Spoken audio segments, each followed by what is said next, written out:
visiting Sarnia Legionnaires. My name is Taylor Tsakoniatis, and I'd like to welcome you into the broadcast tonight.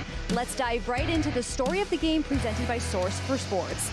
The London Nationals are entering tonight following a massive 5-0 win over the Camoka Kings. A game that saw the debut of Hayden Sabrin. He earned his first shutout as a London National in his opening game.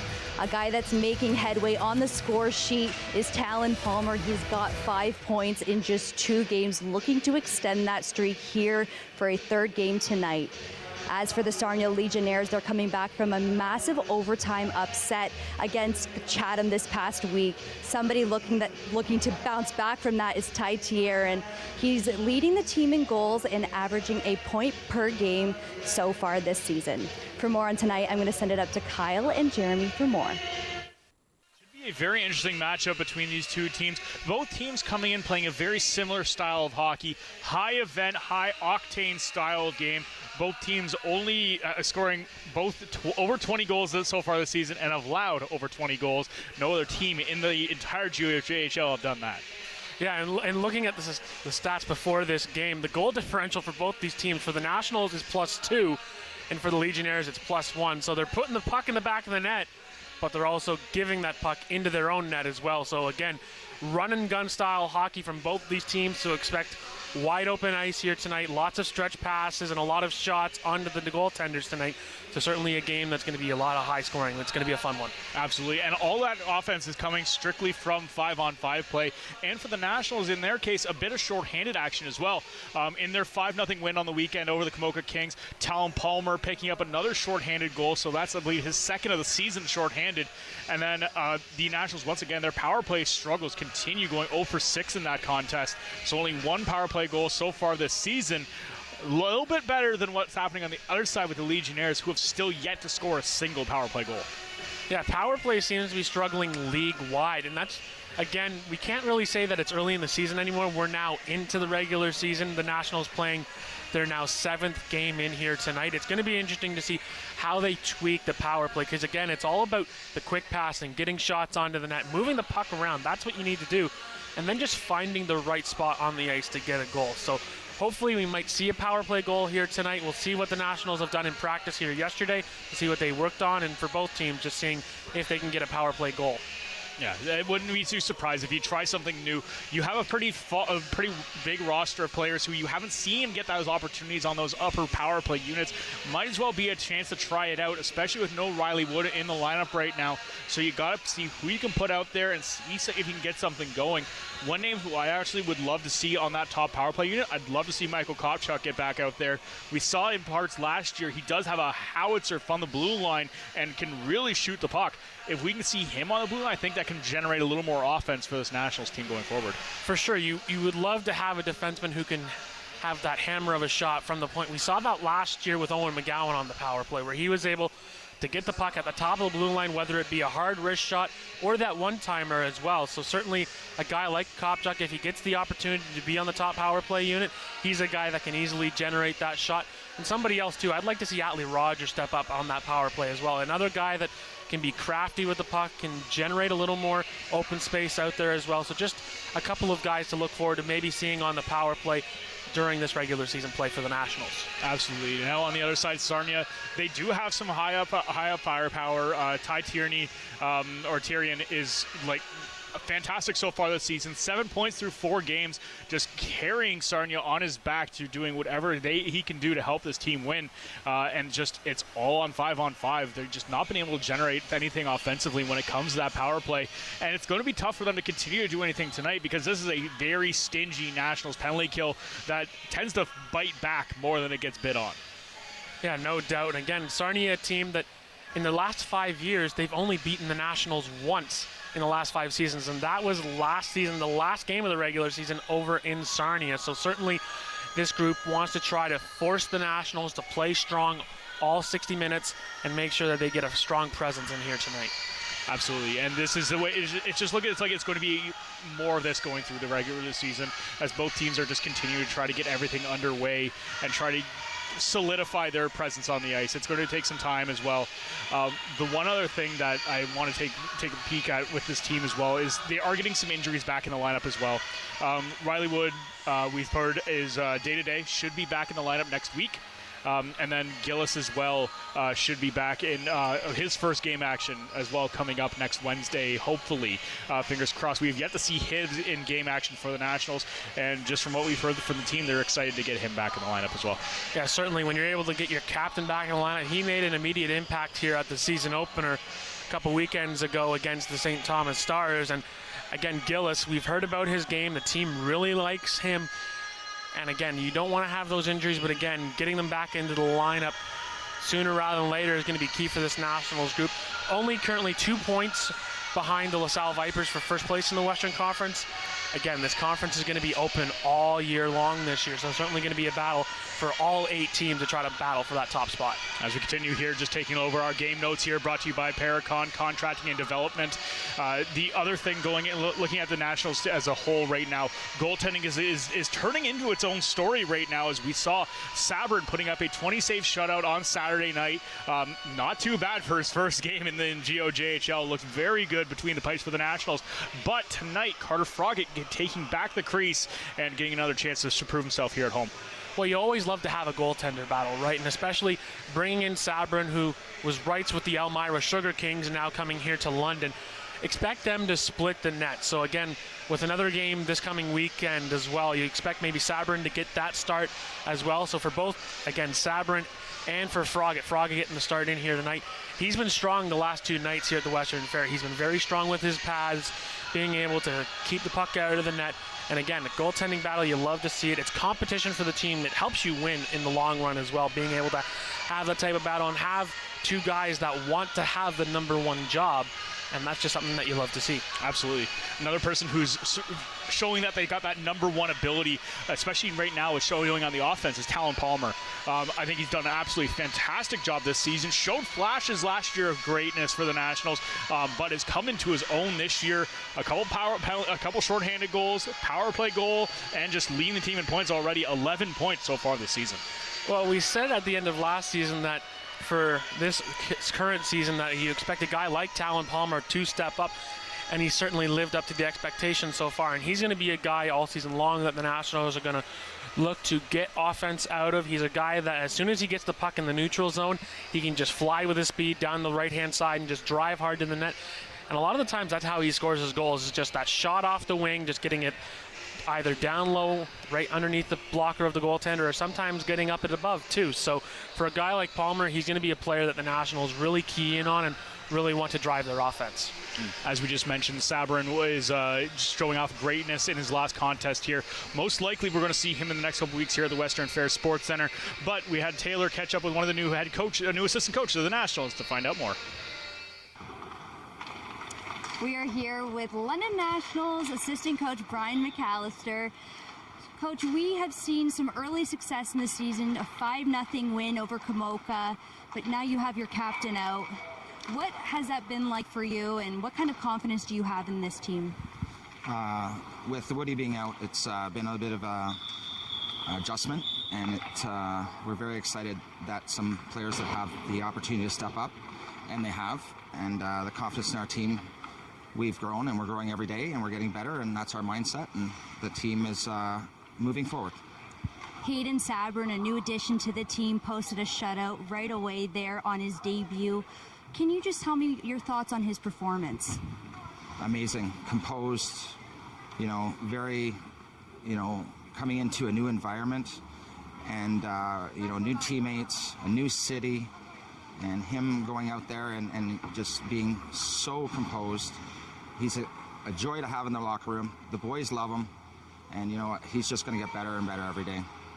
Awesome. And finally, Coach, what's the message heading into the game tonight? We're going to play our style of game. We're going to be composed. We're going to play fast hockey. We're going to play Nats hockey, and we're looking forward to the challenge that Sarnia is going to bring us tonight. Awesome. Thank you so much. Best of luck, Coach, to you. Kyle and Jeremy, I'm going to send it back up to you. Our starting goaltenders for tonight's matchup, brought to you by Core. For the visiting Sarnia Legionnaires, it is Martin getting the start. He's only played in one game this season, a .294 goals against average and an .87 save percentage. Again, he's projected to be their #1 starter for the Legionnaires, so expect him to carry the workload. And then for the Nationals, like we mentioned already, it's Carter Froggatt. Froggatt, like we've mentioned a couple weekends ago, he signed a contract with the Windsor Spitfires to be their 3rd goaltender. So again, Froggatt going to get a lot of the workload down here with the Nationals here so far, getting that home ice advantage. He knows this rink very well. Has not yet lost in this rink so far during his junior B career. So certainly the streak again on the line against a Sarnia team. So again, going to be an interesting matchup for Froggatt and for Martin as well. Absolutely. It will be a very interesting matchup between the two pipes as we get set for more Nationals hockey coming up here on Archon Nationals Hockey on Rogers TV.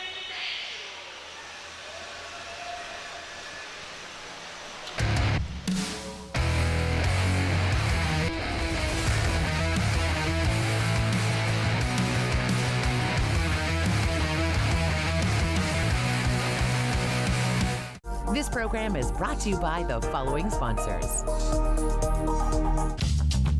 This program is brought to you by Ignite TV. Now you're in command. Visit Rogers.com for more details.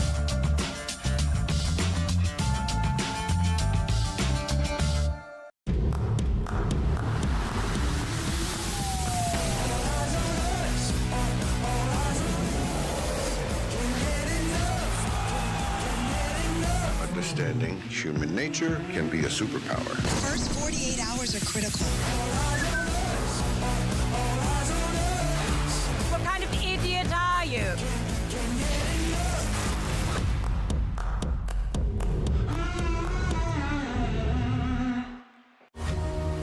I belong here. You may think I don't fit in. That I don't look the part. But to me, curling is more than a sport. It's my community. Together, we can sweep away the barriers. Create spaces where we all belong. And experience the joy of curling. I belong here. We belong here. We unite, and united we curl.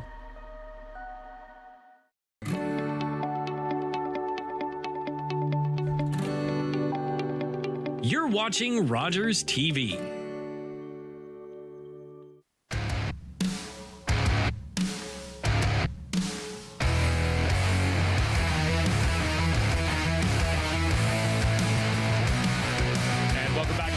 Aggregates Nationals hockey here on Rogers TV. We get set for our matchup between the Sarnia Legionnaires and the London Nationals right here at the Western Fair Sports Center. Nationals continue to be pretty dominant here on home ice. 2-1 to start the season, so not the greatest as well from what we've seen in the past, but still keeping pretty steady at home ice as we traditionally see from this team. Yeah, and the one loss that they suffered at home was technically over in Elmira at the Showcase. So here at the Western Fair, they are still undefeated, beating St. Thomas and Strathroy here last Wednesday. And again, when you're looking at the Western Conference standings, you have the LaSalle Vipers currently sitting in the first place position, and they lead the pack. And then behind them, it is basically a four-way tie between the St. Thomas Stars, the St. Mary's Lincolns, and the Nationals as well. And then the Legionnaires are behind them as well. And don't forget about the Strathroy Rockets in that position as well. So certainly these teams are currently trying to battle for top spot. London only 2 points out of first with a win here tonight. A tie for first place once again. The benefit those Legionnaires have, though, however, only played 4 games on the season, so 2 less than these London Nationals, and a chance to catch up in the standings would be a big statement win for them here tonight. And with that, we're going to send it down to ice level for our opening ceremonies.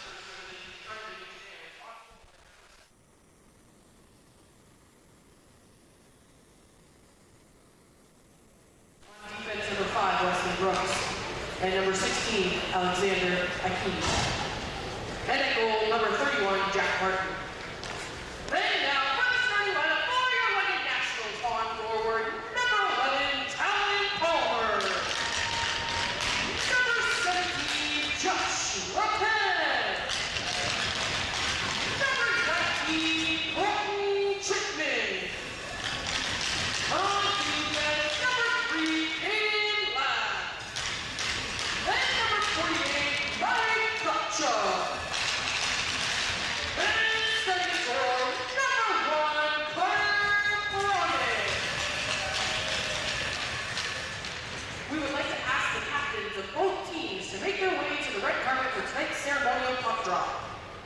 Dropping the puck is owner and his son, Greg and Finn Potter from Revivify Painting London, tonight's game sponsor.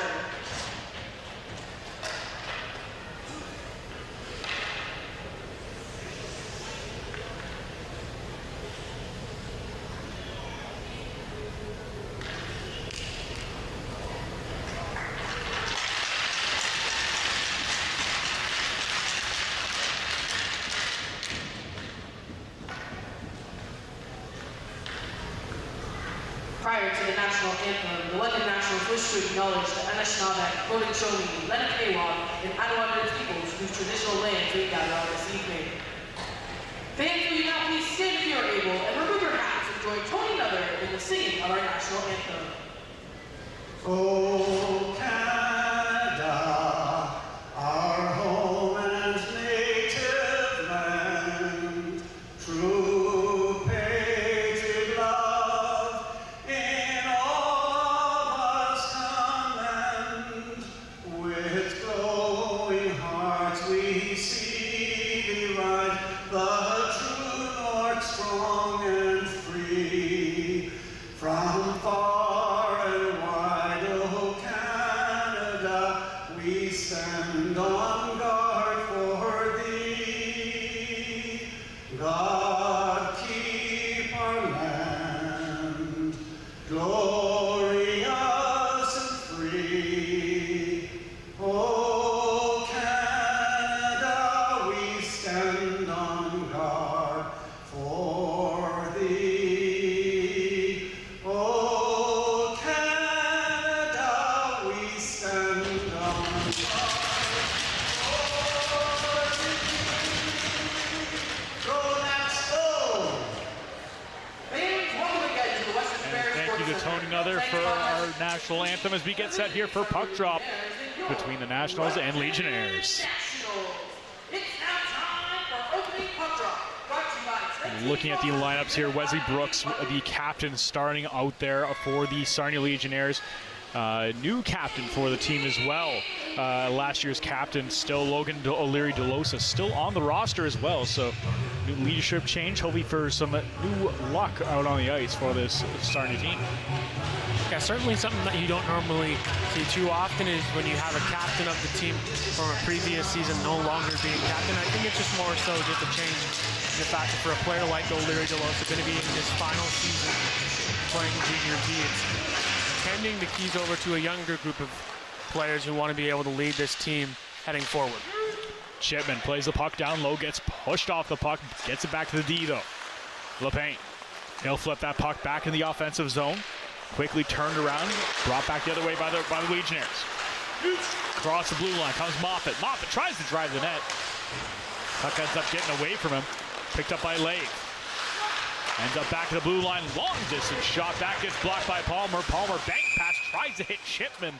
Ends up hitting one of his own teammates on the bench. And we'll get our first whistle of the game. Yeah, pretty smart play by Lave down low behind Frog as he had pressure coming and he was able to absorb the hit and maintain puck possession and almost had a break there for the Nationals. Unfortunately, it hit a glove on the Nationals bench and the puck stays inside. And puck goes all the way back. The Nationals win the draw. Picked up now over to Rogers. Natalie Rogers tries to move it up. That's stolen by the Legionnaires. They'll move it back the other way. Pace Rock. Nice touch pass. Gets it over. Fagan tries to move it out. Stolen back. Torino. He'll bring it down low. Tries to get in front of the net. Stolen again now by Fagan. Up to Rogers. Natalie Rogers across the left wing side. Carries it down low. Nationals trying to get a setup going. Moving the puck down low once again. Legionnaires quickly try to pick it up. Turn it right to the blue line. And they'll rush down the length of the ice. No icing on the play. Puck will be picked up by Austin Harper.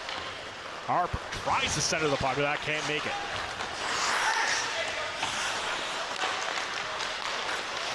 Brought back into the National zone. Durham can't get a hold of it. Stolen again by the Nationals. Lave will take it, ring it around the board. Picked up by McGrail on the near side.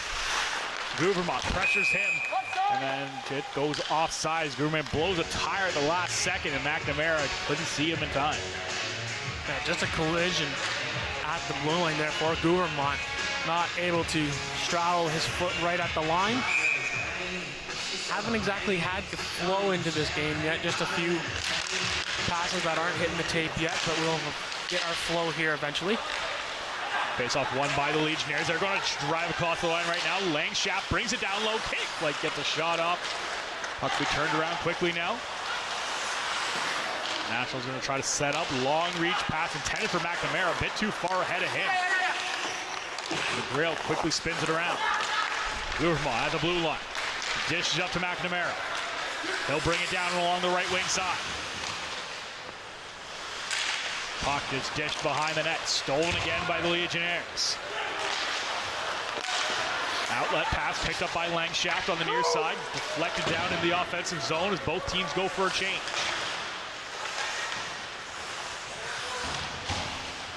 Kopchuk's pass gets deflected. Nationals will move out of their own zone.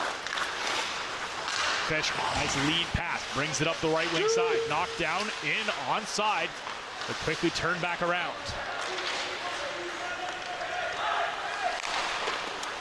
Kopchuk brings it around to Lave. Puck gets left, Nolan Miller will move it out. Now to Palmer, Palmer in the offensive zone. Stolen back. We're almost 3 minutes into this game, still waiting this game's first shot. Backhand chance, tries to get it out front, that gets deflected. Legionnaires collect the puck once again down low. Puck's thrown right through the crease, nobody there to get a stick on it. Stolen again, this time by Mickeljohn. Across the blue line, Miller can't get a stick on it. Stolen back route the other way by Wesley Brooks. Puck is deflected, no icing. Nationals get a chance to break out again. Across the blue line in the offensive zone. Over to the paint. He takes a shot. That gets blocked. Brought back down in the corner. Nationals back at the blue line. Shot from Fagan. Goes on net. Rebound chance. Bouncing puck high. Just goes over. Our first shot on net goes for a pretty solid scoring opportunity. Puck played down low. Graham will get it down in the corner. He tries to move it out. Stolen back by the Nationals. Over to PJ Fagan. Brings it across the blue line. He gets pressured by 3 Legionnaires players. Ends up just dumping into the corner. Fagan in. Winds up. Big slap shot. That goes off the leg of Moffett. LeBlanc ends up moving the puck down low. That gets stolen off a hit. Legionnaires continue to try to battle and get something going. Neutral ice zone play not going anywhere for either team right now. Graham gets it down to Waddick. Waddick tries to get it out front. But Rulin just great body work keeps him to the outside. Anderson tries to battle for it. Nice hard work down there by Rogers. Keeps the puck out. Anderson again just throws across ice. Rulin easily picks it up, but fans on the pass, giving some opportunity for the Legionnaires, but the Legionnaires player ends up taking a tumble. McNamara, breakout pass, tries to get it down to Hirsch. McNamara again, right out front, tries to hit Rogers, standing in the slot, but can't hit the pass. And the nets come off the moorings there as a strong push across there by Martin. As we'll take a look at that save from really the first shot of the game, basically 5 minutes in. It's a block shot off LePain, but then watch it go down low and right to the front of the net as it ends up being a high shot up and over. And again, LePain not able to cash in on the back door as that just trickles up and over top. And still, that's the only shot of the game so far, and we're 5 minutes in. Play down low again. Legionnaires try to make a move out to the front of the net. Just being capped on the far side is Harper. Quickly stolen. Here comes a chance. Here comes Hirsch. 2 men to beat. Tries to get through one, and the Legionnaires end up just sandwiching him out. Still keeps with the puck and stays the play. Shot from distance. That gets blocked. Rogers tries to get a rebound chance. He gets taken into the corner. Legionnaires corral the puck. They're going to break out again. Across the blue line, McGrail tries to move it down low. Lave just bodies him into the corner. Harper now walks in, takes a shot, finds its way through traffic, and ends up getting stuck right underneath the arm of Carter Froggett for the Legionnaires' first shot of the game. Good just board play here by the Legionnaires as they just work it back to the point.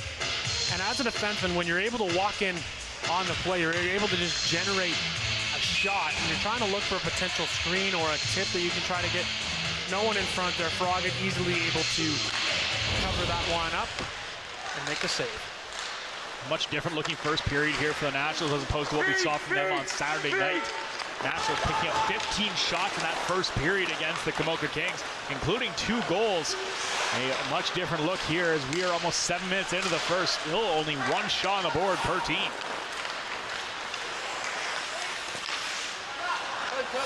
Hagen. This is across ice to Pace Roth. Wrong pass just outside of the reach of Hunter White. And we'll go for an icing, so we'll come all the way back down to the Nationals territory. And going back to Saturday night up in Camoka, you had Chipman get on the board once again, and that's going to be a key player for the Nationals as well, alongside Talon Palmer, as Chipman was brought in to bring some offensive firepower to this team, and he has certainly done that so far early on in the season. 6 points through 5 games for Colton Chipman. Been an absolute force when the Nationals have needed him so far this season. Nationals go for a full change after dumping the puck in the offensive zone. LePain, he'll collect it, ends up getting it poked off his stick quickly. And the Legionnaires try to bring it out, gets stopped right before the red line. Here comes Chipman now. He walks in, he's got 2 with him, right out front, tries to put it on net, tried to get it onto the stick of LePain, but could not connect. Here come the Legionnaires back the other way. Across the blue line comes Hackers. He'll move it down low, tries to get through the crease. Nobody there to get a stick on. LePain again, he's coming down low. He's got LeBlanc following. LeBlanc takes the shot, ends up going off the shoulder of Phillips, or Martin, and then goes out of play. Oh, a dangerous scoring chance just right out in front of London's zone. As I get a look at Martin's save here. It's once again, Chipman tries to throw it on, it hits the skate. And just smart awareness there by Chipman, recognizing that his shot deflected off the Legionnaire defenseman's skate, right back to him, and once again, a second centering pass. Unfortunately, it did not work out for Chipman, but that's just smart hockey IQ there by Chipman, recognizing that as soon as the block was made, to just get back on the puck and center it once again. Absolutely, that's a key factor he brings to the game. Is just that dogged determination to stay with the play no matter what can happen. Played down low, picked up now by Meiklejohn. Tries to leave it back behind the net, ends up getting stolen there by the Legionnaires. Graham on the near side. Puck will be sent down the length of the ice. Lave will collect it. Thrown around, back up to Meiklejohn. He'll deflect it into the neutral ice. Back and forth these 2 teams go in that center ice area. Still fighting to try to get their game going. Play down low. Legionnaires trying to get it out front. That gets deflected. Kopchuk gets a piece of it. Backhand chance, gets up to the blue line. Another shot, this time from distance. Ends up just missing wide. Anthony Rogers will move it up. Over up to Hirsch. Jeremy Hirsch, 2 goals on the season. Both have been here at the Western Fair Sports Center. Harper tries to move it out front. That gets deflected. Cycle game starting up here now for the Legionnaires. Trying to move the puck out front. Nobody there. Loose puck again. Bounces over the stick. Zadino up front. Rogers, he's coming down. He's got Hirsch with him. 2-on-1. Waits, put it down front. Nice save down low by Martin. Another shot again. This time just misses wide. Nationals offense trying to get something going, throwing the puck near the net, but not even hitting on the net. Rogers deflects in the offensive zone, collected now by Brooks. He'll turn it around for the Legionnaires.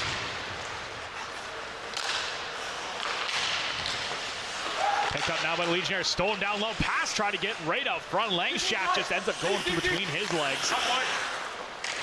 Puck's flipped up, back down in the corner.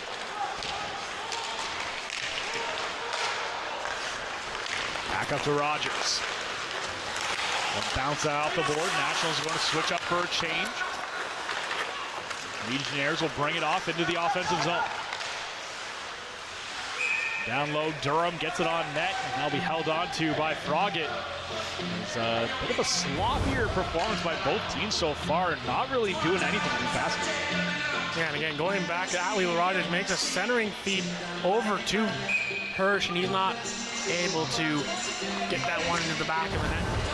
And you're right, Kyle. Both these teams so far in this game, only 3 shots on target midway through this first period. Again, Saturday, the Nationals drew 15 shots on the Camoga Kings in that first period. So certainly both teams kind of almost playing like a waiting game so far to see who can score first in this night's matchup. Well, as we said at the beginning of the game, both teams do have pretty solid firepower, and both teams' defenses have been a little subject to getting scored on. So that's basically the team just waiting for the other one to make a mistake and try to jump on it.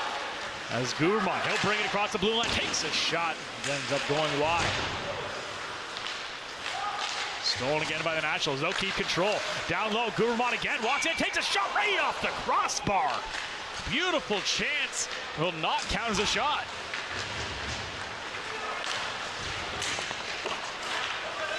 Probably the best scoring opportunity we've seen so far.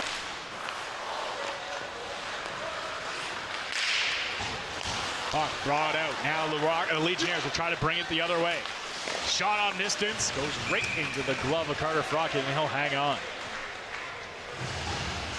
Well, we've seen 2 straight shots in sequence from both teams here, and again, here's that post shot just wired right off the crossbar as it was right in the slot. Almost able to get on the board early there for the Nationals, but then Sarnia comes right down the other way, and Carter Froggatt has to come in and make a glove save. So again, both teams slowly starting to get their games going here as we are in the second part of the period number 1.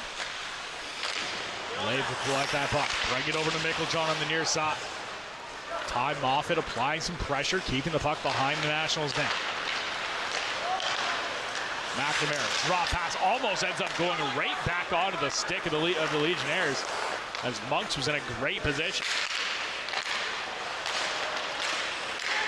Puck picked up now. Here comes Graham. He'll bring it across the blue line. He's got 2 men with him. Good stick work by Lave. He'll stop that attempt. Another fanning right at the blue line is out come the National. Meiklejohn, he's just going to get hooked up. Now gets a shot off. That gets blocked. Follows up his own play. Gets his body in there, trying to get Chipman on the play. Comes up the wall to Graham. Graham can't get a stick on it, but does get it just enough to get it back in the neutral ice. Pass intended for Palmer. Gets deflected. Sent down low in the Legionnaire zone again. Picked up by LePayne.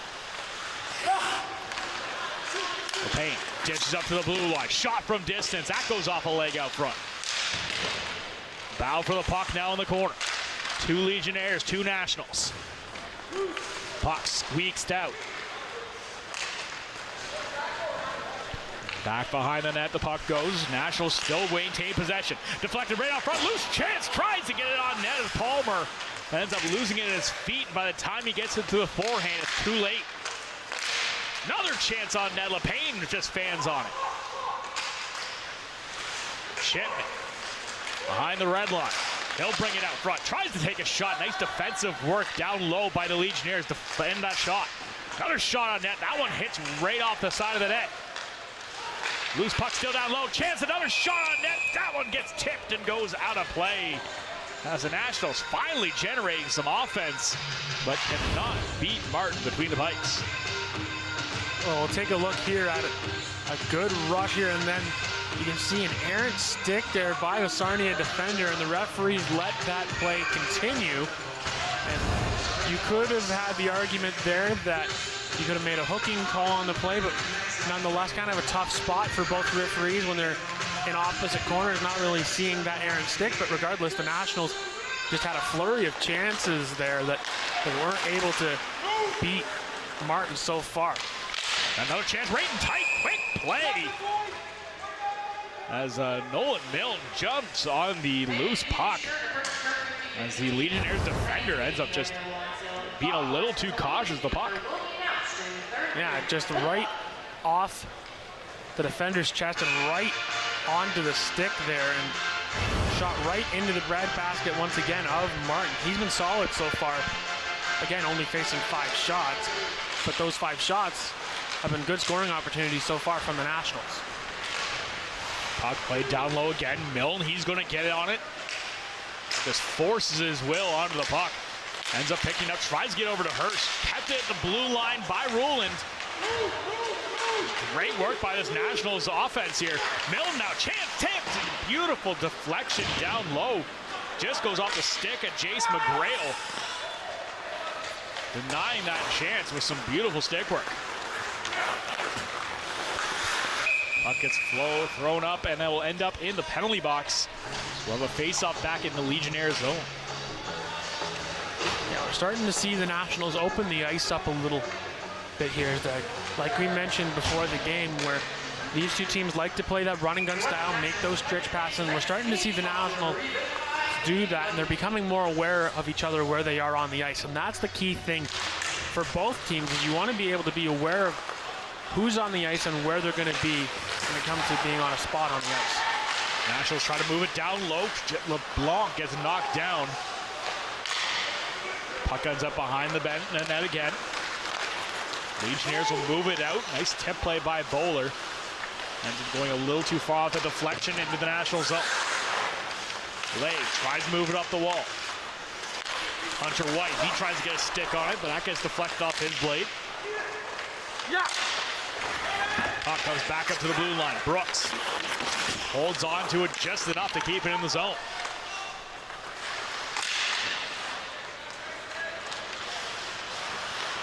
Nationals collect the puck. Left for Lave. Lave, long breakout pass, hits Guvermont. Guvermont brings it down low, takes a shot. And another good stick work by the Legionnaires defense. Keeps the puck from getting on net. It goes well out of play.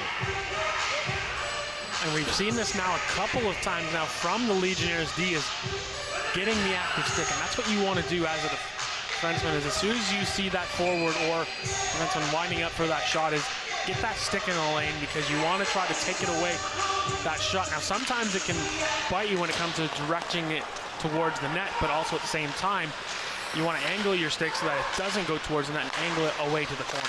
Yeah, it's a tricky little science you got to get going as you start getting used to the puck, especially going at higher speeds.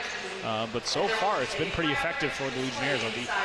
Yeah, certainly, and that's something that we're going to continue to see as the game continues to grow and become smarter, as the players are going to just recognize, you know, the angle of their stick, where they need to place it, and that's just going to be taught with just proper skill development from the coaching staff from both teams, being able to just teach being in the right areas at the right time, and that's the key for both teams. Great play right down low, brought it out front, beautiful save by Froggett. Windmill Wednesday back again. Well, we waited for 3 weeks to get our first Windmill Wednesday, and here it is, a centering feed, and Froggett gets it low. Now, I think this would have hit his pad regardless, but Carter Froggett knows about Windmill Wednesday from last season. He just wanted to showcase it a little bit later than normal, but he still showcases it, gets the glove out, and flashes that leather here at the Western Fair. Big chance now, just put a little too far outside of LePayne's reach. Had a clear-cut breakaway, but just tips it a bit too far. Turn back, goes right onto the net. Martin will hold on. And both chances at both ends of the ice now. The Legionnaires bringing their best opportunity to score. Gets denied, and then LePayne, who could have had that breakaway just a little too far into his reach, will have another face-off to the left-hand side of Martin. Face-off won by the Nationals. Shot down low, goes right off the side of a body. And the battle from behind the net continues. Trying to throw a big hit there is Palmer. Fisher will pinch the boards and keep it in. Onto the stick of Chipman. Chipman tries to get it back to LePayne, ends up deflecting off a leg right back to him. One time out front, big shot. That one just goes wide, hits the back wall hard. Trying to get a hold of the puck of the Nationals, but the Legionnaires' bodies keep getting in the way. Back up front, one-time chance again. Shipman, beautiful chance, but great positioning by Jack Martin. Harper down low, one-time chance, reach out front, shoots and scores! And the Legionnaires strike back and will take the lead 1-0. Well, this is a pretty three-way passing play here from the Legionnaires. Work it high to low, and Anthony Tadino is able to just cash that one in. As again, works it up high to the slot, finds the backdoor trailer in Tadino, and he just has a wide open 4x6 to shoot at. Carter Froggatt totally fooled there as he doesn't see Tadino on the backside. We talked about finding those mistakes. Sarnia found London's first, and they're now on the board, 1-0. Hockey gods smiling down on the Legionnaires, and that's the way it goes. You get a great chance at one end, and the other team's going to come back the other way and score. And the Nationals get a great chance, but can't convert. And just fantastic passing play. Carter Froggatt, zero chance to save that puck. Milne, cross-side pass. Kopchuk takes the shot. Puts it wide. Lade keeps it in the blue line. He'll take another chance. That one goes off a body. Hirsch battling down low. Gets beat off the puck. Here comes Harper. 3-on-2 the other way for the Legionnaires. Bouncing puck. Can't quite get on the stick of Aquino. Brought over to the blue line. Hirsch. He'll move into the slot. Takes a shot. Just goes right off the pad of Martin. Almost goes right to Milne, staying on the doorstep. Another shot, tip play, bouncing puck, but great work by Martin to track it the whole way. Yeah, so with 2 minutes and 24 seconds left on the clock, the Nationals are still going to want to generate some more shots. Again, only 8 so far for the Nationals, 4 for the Legionnaires, but out of the 4, 1 found the back of the net for Tadino. So certainly the Nationals want to try to answer back here to close out period number 1. Brought back across the blue line. Fagan takes a shot. That gets deflected, goes out of play. 2:16 remaining here in the first period. 1-0 is your score in favor of the Sarnia Legionnaires. Shots 8-4 in favor of the London Nationals. However, as we started out with only 1 shot aside at the 10-minute mark, it's picked up quite a bit in the last 5.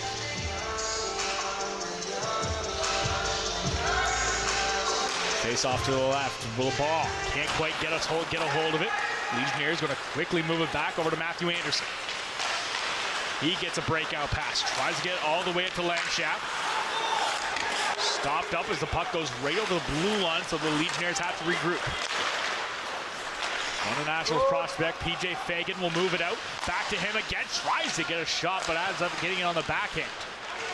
Played down low. LeBlanc. He'll move it around. Gets it over to McNamara. Back up to the blue line. Back over to Fagan. Fagan, shot from distance. Finds his way through. Trying to get a hold of his Gouverman on the slot. Finds the puck, but no lane. Another chance. Shot right on net by LeBlanc. Ends up missing wide. Gouverman, nice determination. Just lifts his defender's stick and gets a hold of the puck again. Fagan, another shot on net. Rebound chance. Gouverman picks it up. Minute 20 remaining.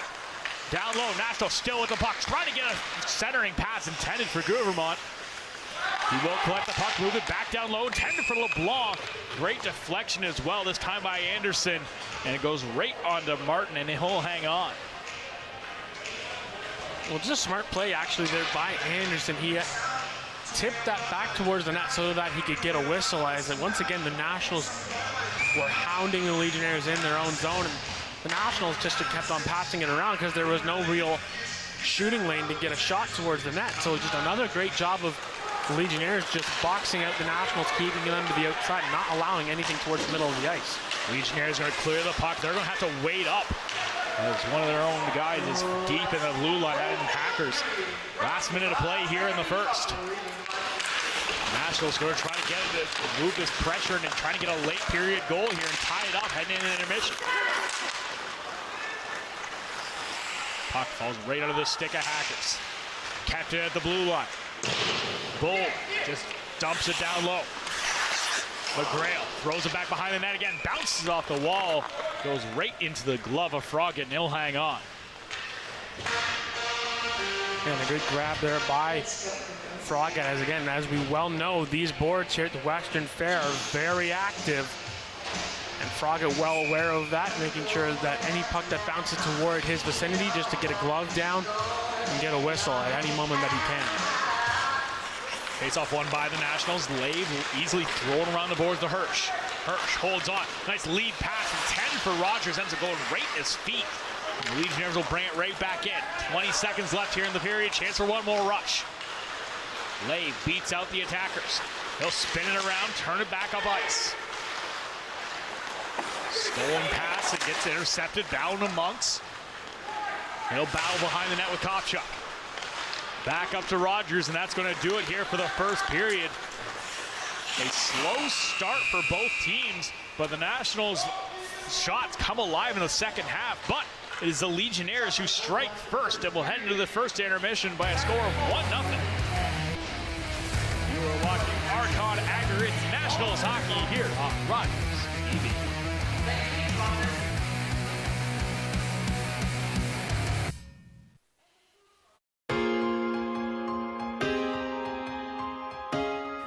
I'm a community producer. I love all things nature and conservation, so that's kind of what I put into the show. When I started making my videos for my job, I didn't think that they were definitely TV caliber, but you know, now that I see it in action, I'm definitely happy that I took the chance, and I worked with Scott, a producer at Rogers, and I think it's definitely worth it to take a chance and to ask and see what your project could become.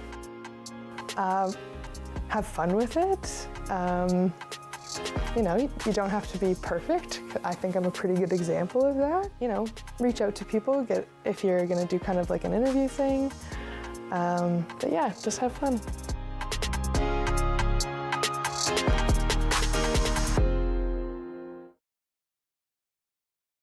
Hello, I'm Liz Dowdswell, Lieutenant Governor of Ontario. In 2008, carbon monoxide, a deadly invisible gas, killed an entire family in our province. That tragedy led to a new law requiring homes with potential CO sources to have alarms. John Gignac's family members passed away that day, and he shares his story to save others. Please make sure you have working CO alarms in your home. Protect your family today.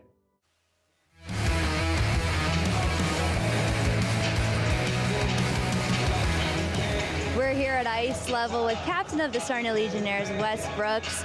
Welcome into the broadcast tonight. I just wanted to ask you, you're the captain of this team. Is there anyone that you looked up to growing up that was a captain and that you kind of want to emulate their leadership style? When I was younger, I used to go to all the Sing games, and one guy that really stood out to me was Nathan Charletti. Just, I don't know, something about him, the way he played on the ice and led the group. He was a really good leader and led by example, and I really followed that as a young kid. And you guys are coming out of an overtime loss from last week. What was the message and the takeaway from that game coming into tonight?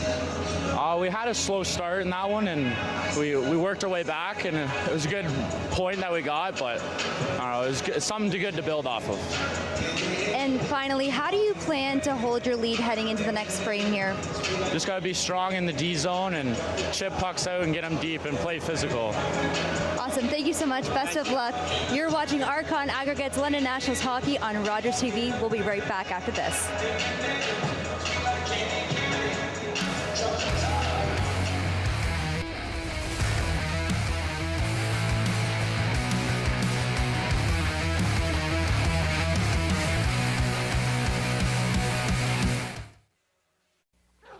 Jean-Marie! Fire! The neighbor's farm is on fire. It's almost to the road. It's heading for us. Help me get the animals out of the barn. The fire's getting closer. I'm on the horse. The house is burning. We gotta get out to the river.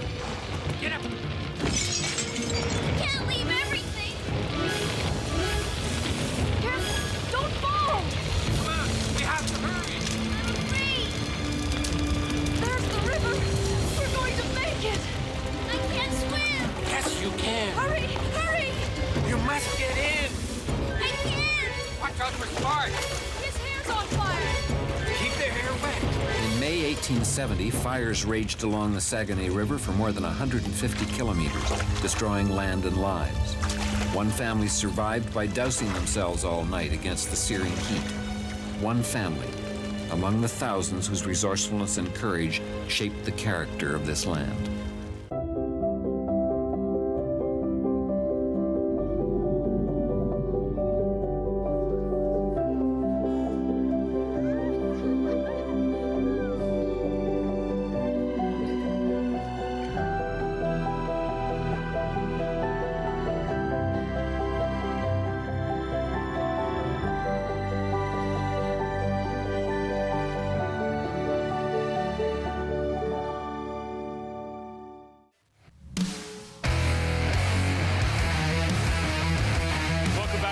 Aggregates Nationals hockey here on Rogers TV. After 20 minutes of play, the Sarnia Legionnaires lead the London Nationals by a score of 1-0.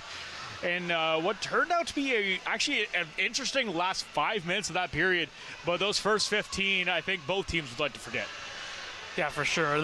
Those opening 15 minutes, it was just turnovers. And 5 minutes into the game, we did not have a single shot on net. So certainly a period that both teams want to forget, especially the Nationals coming off of Saturday where they had 15 in period number one. So certainly only being able to get 10-5 less. But again, that last 5 minutes, the Nationals started to actually turn things around, generate some shots in front of Martin. And Martin's been good so far in this opening 20 minutes. But again, 1-0 Sarnia just off of a beautiful tic-tac-toe type of play. And that's going to be the types of plays that we see in here tonight that are going to be able to get into the back of the net and reward you.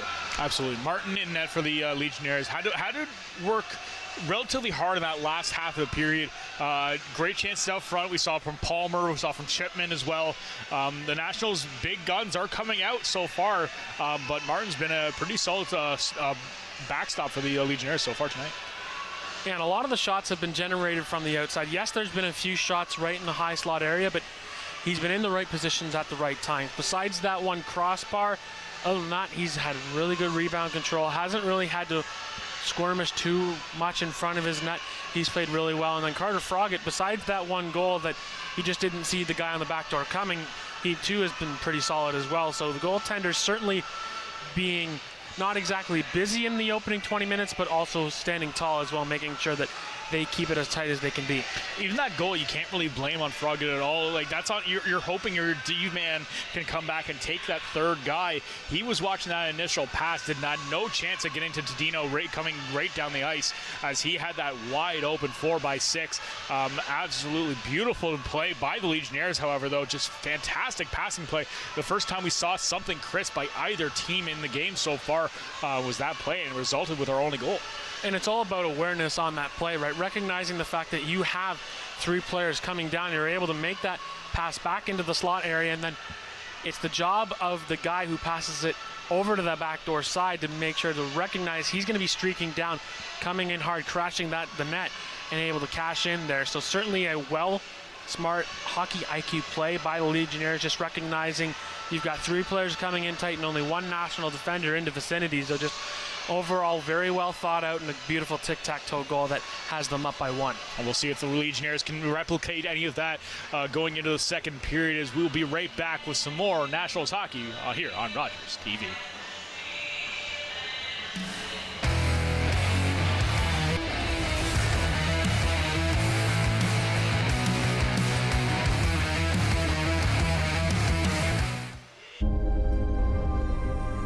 Welcome to the traditional, ancestral, unceded territory of the Stalo people.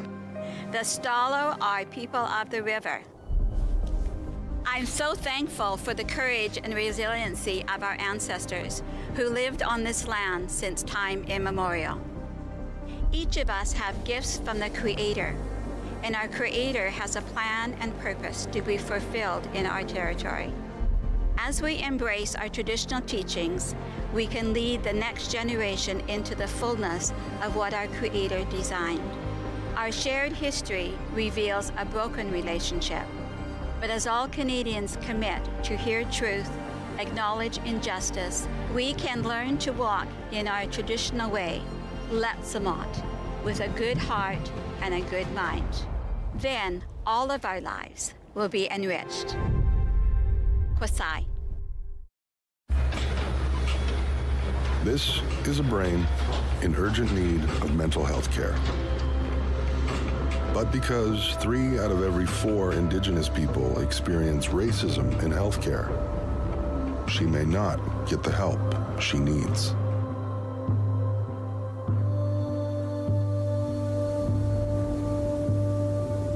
Become an ally. Rise above racism in healthcare.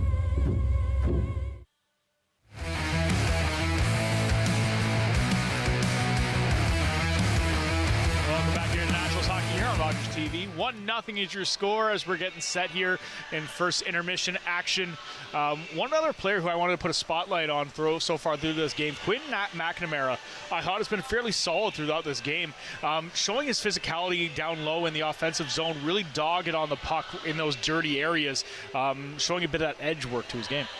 Yeah, McNamara we've seen so far throughout the season is he has that inactability of when he's inside the offensive zone, he just knows where to be at the right times, whether it's throwing the body to get control of the puck, or when he has the puck, just a good job of shielding it and throwing those reverse type of hits to maintain possession and then try to find another puck carrier as well. So certainly a guy like McNamara, who has been impressive so far tonight, being able to, he might have had a potential penalty call missed in that first period. He had a hook that may or may not have happened, but regardless, just one of those situations for McNamara where he's had an impressive so far start to the season, not getting on the offense points board so far, but just a guy that overall is well liked by the team. What I see in his game, though, reminds me a lot of how Nolan Milne plays and how he started out last year. Had that slow start and built up his confidence throughout the season.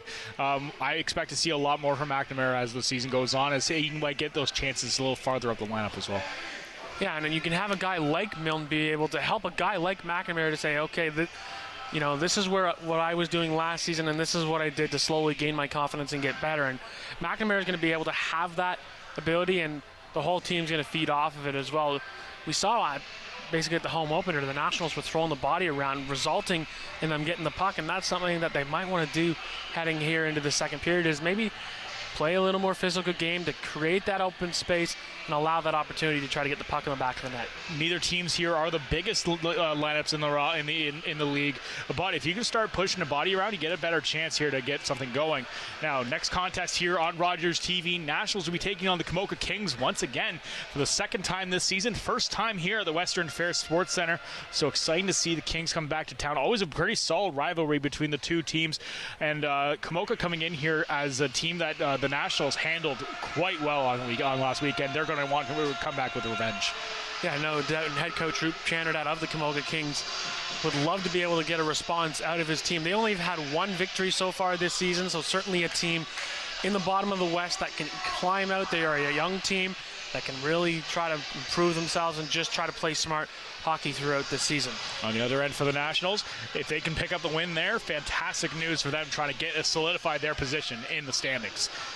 As we mentioned earlier, Nationals sitting third place in the Western Conference, and if they can come back and take this spot, that puts them right in line for that first place spot alongside the LaSalle Vipers, a team that is doing a fantastic start to the season, looking fairly dominant on the ice themselves.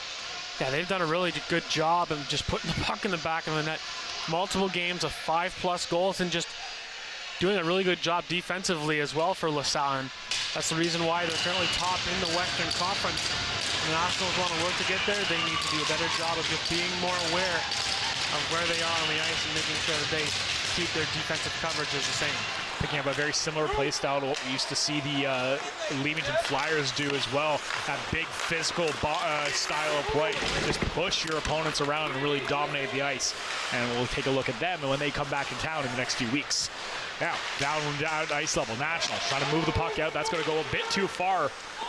So we'll go all the way down. No icing on the plate. However, Palmer will get a hold of the puck.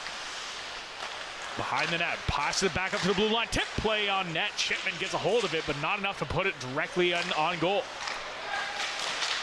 Another pass down low. Palmer moves the puck in. Bish right out front. That gets blocked. Palmer follows it up nicely and keeps with it. Right at the blue line, trying to get the Kopchuk. Gets deflected. Monks will send it down the length of the ice, and it will not go for icing as that gets called off as well. They brought down low, deflected, stolen this time by Lathe. Pass for Lathe just goes a little too far out of his reach, intended for LePain, and that gets waved off again as well. Multiple times now we've seen the puck go out, and this time the puck flies well out of reach, almost hits one of our camera crew. And so we will have a face-off in the neutral ice. And again, both teams looking for that stretch pass. And again, with it being a fresh ice surface, not able to find active stick so far, just only a minute into this period. Still 10-4 the shots on goal in favor of London, yet they trail 1-0. Fagan gets a hold of the puck, waiting. Great patience as he tries to look for that outlet. Draw pass to Pace Rock. Now to Mill. Mill on the near side. Fans on the pass. Now throws it right through the crease. Nobody there for it. Legionnaires are going to pick it up. Turn back the other way. Across the blue line. Walking in. Right out front. Tries to get it past. Loose puck again. And tries to go right onto the stick of Tadino again. As he almost gets a second open net chance. As the Nationals just not doing a great job at tracking that trailer. And the Legionnaires get a hold of the puck, and that gets tipped up and goes out of play. And there's a good job there by PJ Fagan on the back check. He had gotten down low to try to be active on the offensive side, and he recognized that the puck bounced past him, and it was going to be a potential 2-on-1. So good hustle there by Fagan to take away that potential scoring opportunity there from the Legionnaires. Face-off won by the Nationals, but the Legionnaires quickly jump on the blue line. Guvermont gets a hold of it, loses the puck, but stays with it enough to get back into the neutral ice. McGrill on the far side throws it over. O'Leary DeLosa moves it down low.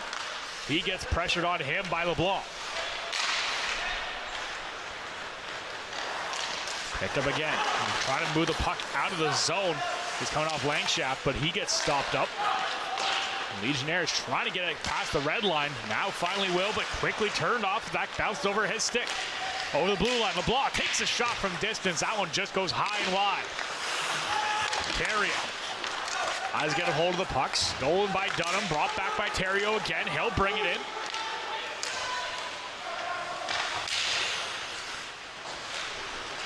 Played down low. Nationals collect the puck. Bouncing pass intended for Guvermont. Goes a little bit too far out of his reach and will go for an icing. And so the Nationals have to reset again in their own zone. Yeah, we haven't quite seen this from the Nationals so far this season. It's just the lack of finding teammates so far in this game is they haven't really been able to find each other as they're just basically picking the puck up and going down into the other end. So far they need to try to settle down and try to get a regroup going. Bowler, he'll try to keep the puck in the offensive zone. Quickly turn back the other way. White, he'll move the puck down low, gets it behind the Legionnaires' net. And Martin will come out to play it, and he'll just send it out as the Nationals get a change. The guys that cross the blue line stopped up as Hackers can't quite hold the blue line, and will go offside. Again, a few whistles here so far as, again, both teams trying to find that jump so far. We haven't really had much flow to this second period so far. And going looking out of town, once again, the LaSalle Vipers are up on St. Thomas, currently 4-2 as they're in the second period as well. So another good start for the LaSalle Vipers getting on the board. We're going to see our first penalty coming here of the night. Cross-checking is the call. And it'll be Michael Kopchak heading to the box. So the Legionnaires are looking to try to extend their lead and strike their first power play goal of the season. And again, it's just a cross-check up and off the Sarnia pillar. Actually loses his helmet on the play, so easily the referee sees that and calls the cross-check. So Sarnia will go to the power play. And one strength so far for the Nationals so far this season has been their penalty kill. They've been darn near perfect on their special teams, on their penalty kill at least. So certainly ranked currently second in the league on their penalty kill. Absolutely fantastic job throughout this season for this Nationals penalty killer. Penalty killer is something they can be very proud of, is just how dominant they've been when it comes to being a man down. McNamara, he's just going to drive in, apply some pressure, trying to force the Legionnaires to make a mistake. Harper's going to collect the puck. He'll start the breakout. Over to Richardson. Up to De Niro. Dino, cross ice pass. Moves down low. Richardson, he takes a shot. Nice blocker save there by Froggatt. Goes into the near side. 3 Legionnaires, 2 Nationals. Battle for the puck. Puck does come out. Fagan, nice read, gets a jump on it, and he's going to clear the zone. Nationals going to get a chance to clear the puck out. Minute 10 gone in the power play. Still 1-0 is your score in favor of the Legionnaires. Cross ice pass. Puck comes back up to the blue line. McGrail now. He takes a shot. Finds its way through traffic. Loose puck again. Nationals do a great job of tracking it down. They're going to bring it back the other way. 2-on-1. Over to Palmer. Palmer back inside. Shoots and scores! And the National penalty killers strike again. Colton Shipman. Short-handed goal. Well, there's a play that turns from nothing to something as a 2-on-1, and of course, it's the guys at the top of the offensive leaderboard for the Nationals step up on the penalty kill as, again, Palmer and Chipman go in 2-on-1. And just smart there by Palmer, waiting to get back over to Chipman, and Chipman hammers it home. Another short-handed goal from the Nationals as they catch the Legionnaires off guard. Something that the Nationals, again, we talked about how proud they are of this penalty kill, and it just keeps getting better. Another play is just after the 15-minute mark here of the second period. Nationals tie this game up at 1. And Talon Palmer just fantastic work to get that puck cross ice over to Colton Shipman. As that is Palmer striking once again and putting impact on that penalty kill. And the Nationals' third short-handed goal of this short season so far. Penalty does expire. Nationals back to 5-on-5. Down low, Hirsch, he'll get a hold of it. Hirsch tries to take a shot on that. Rebound chance, follows it up, but just misses wide. Lave keeps it in, back to Hirsch. Hirsch tries to dish it right into the front of the net, still trying to keep with it. Puck gets stolen, trying to brought it up, back to the blue line. Lave does a great job following it up. Hirsch again, another rebound chance, bouncing puck right through the crease, and can't go in. Hirsch again, another shot, blocker saved by Martin. Shot for the blue line, tipped down low, rebound chance, trying to get a hold of it right on net, and Martin makes another save. Chance after chance. Here comes Mill, another shot on net. Martin, another beautiful pad save. Hirsch back out front. LePain can't get a stick on it. And the Legionnaires will clear, but it goes for icing. Fantastic effort by the Nationals, but can't beat Jack Martin. Yeah, there's a flurry of chances. And there's the chance that just goes through over the blue paint as just shot after shot after shot.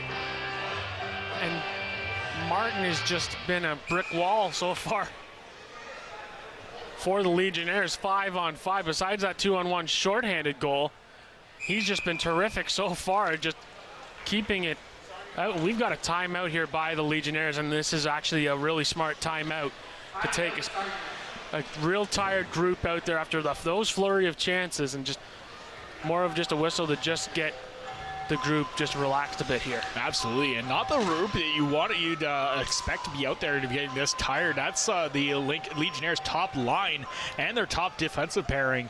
So they just got pinned in their own zone for quite a while. Nationals getting all kinds of chances and come right back out with that Gouvermont line has been pretty solid so far with him, Rogers, and LeBlanc.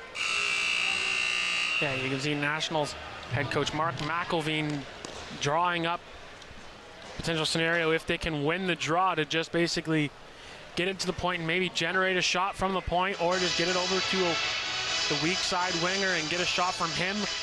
I think the key thing here off this draw is to try to generate a low shot and get someone right to the front of the net. We've seen so far from Martin his ability to just cover a loose puck up and bounce it off into a corner. Beautiful clean win on the dot by LeBlanc. As Gourmand, he'll collect the puck.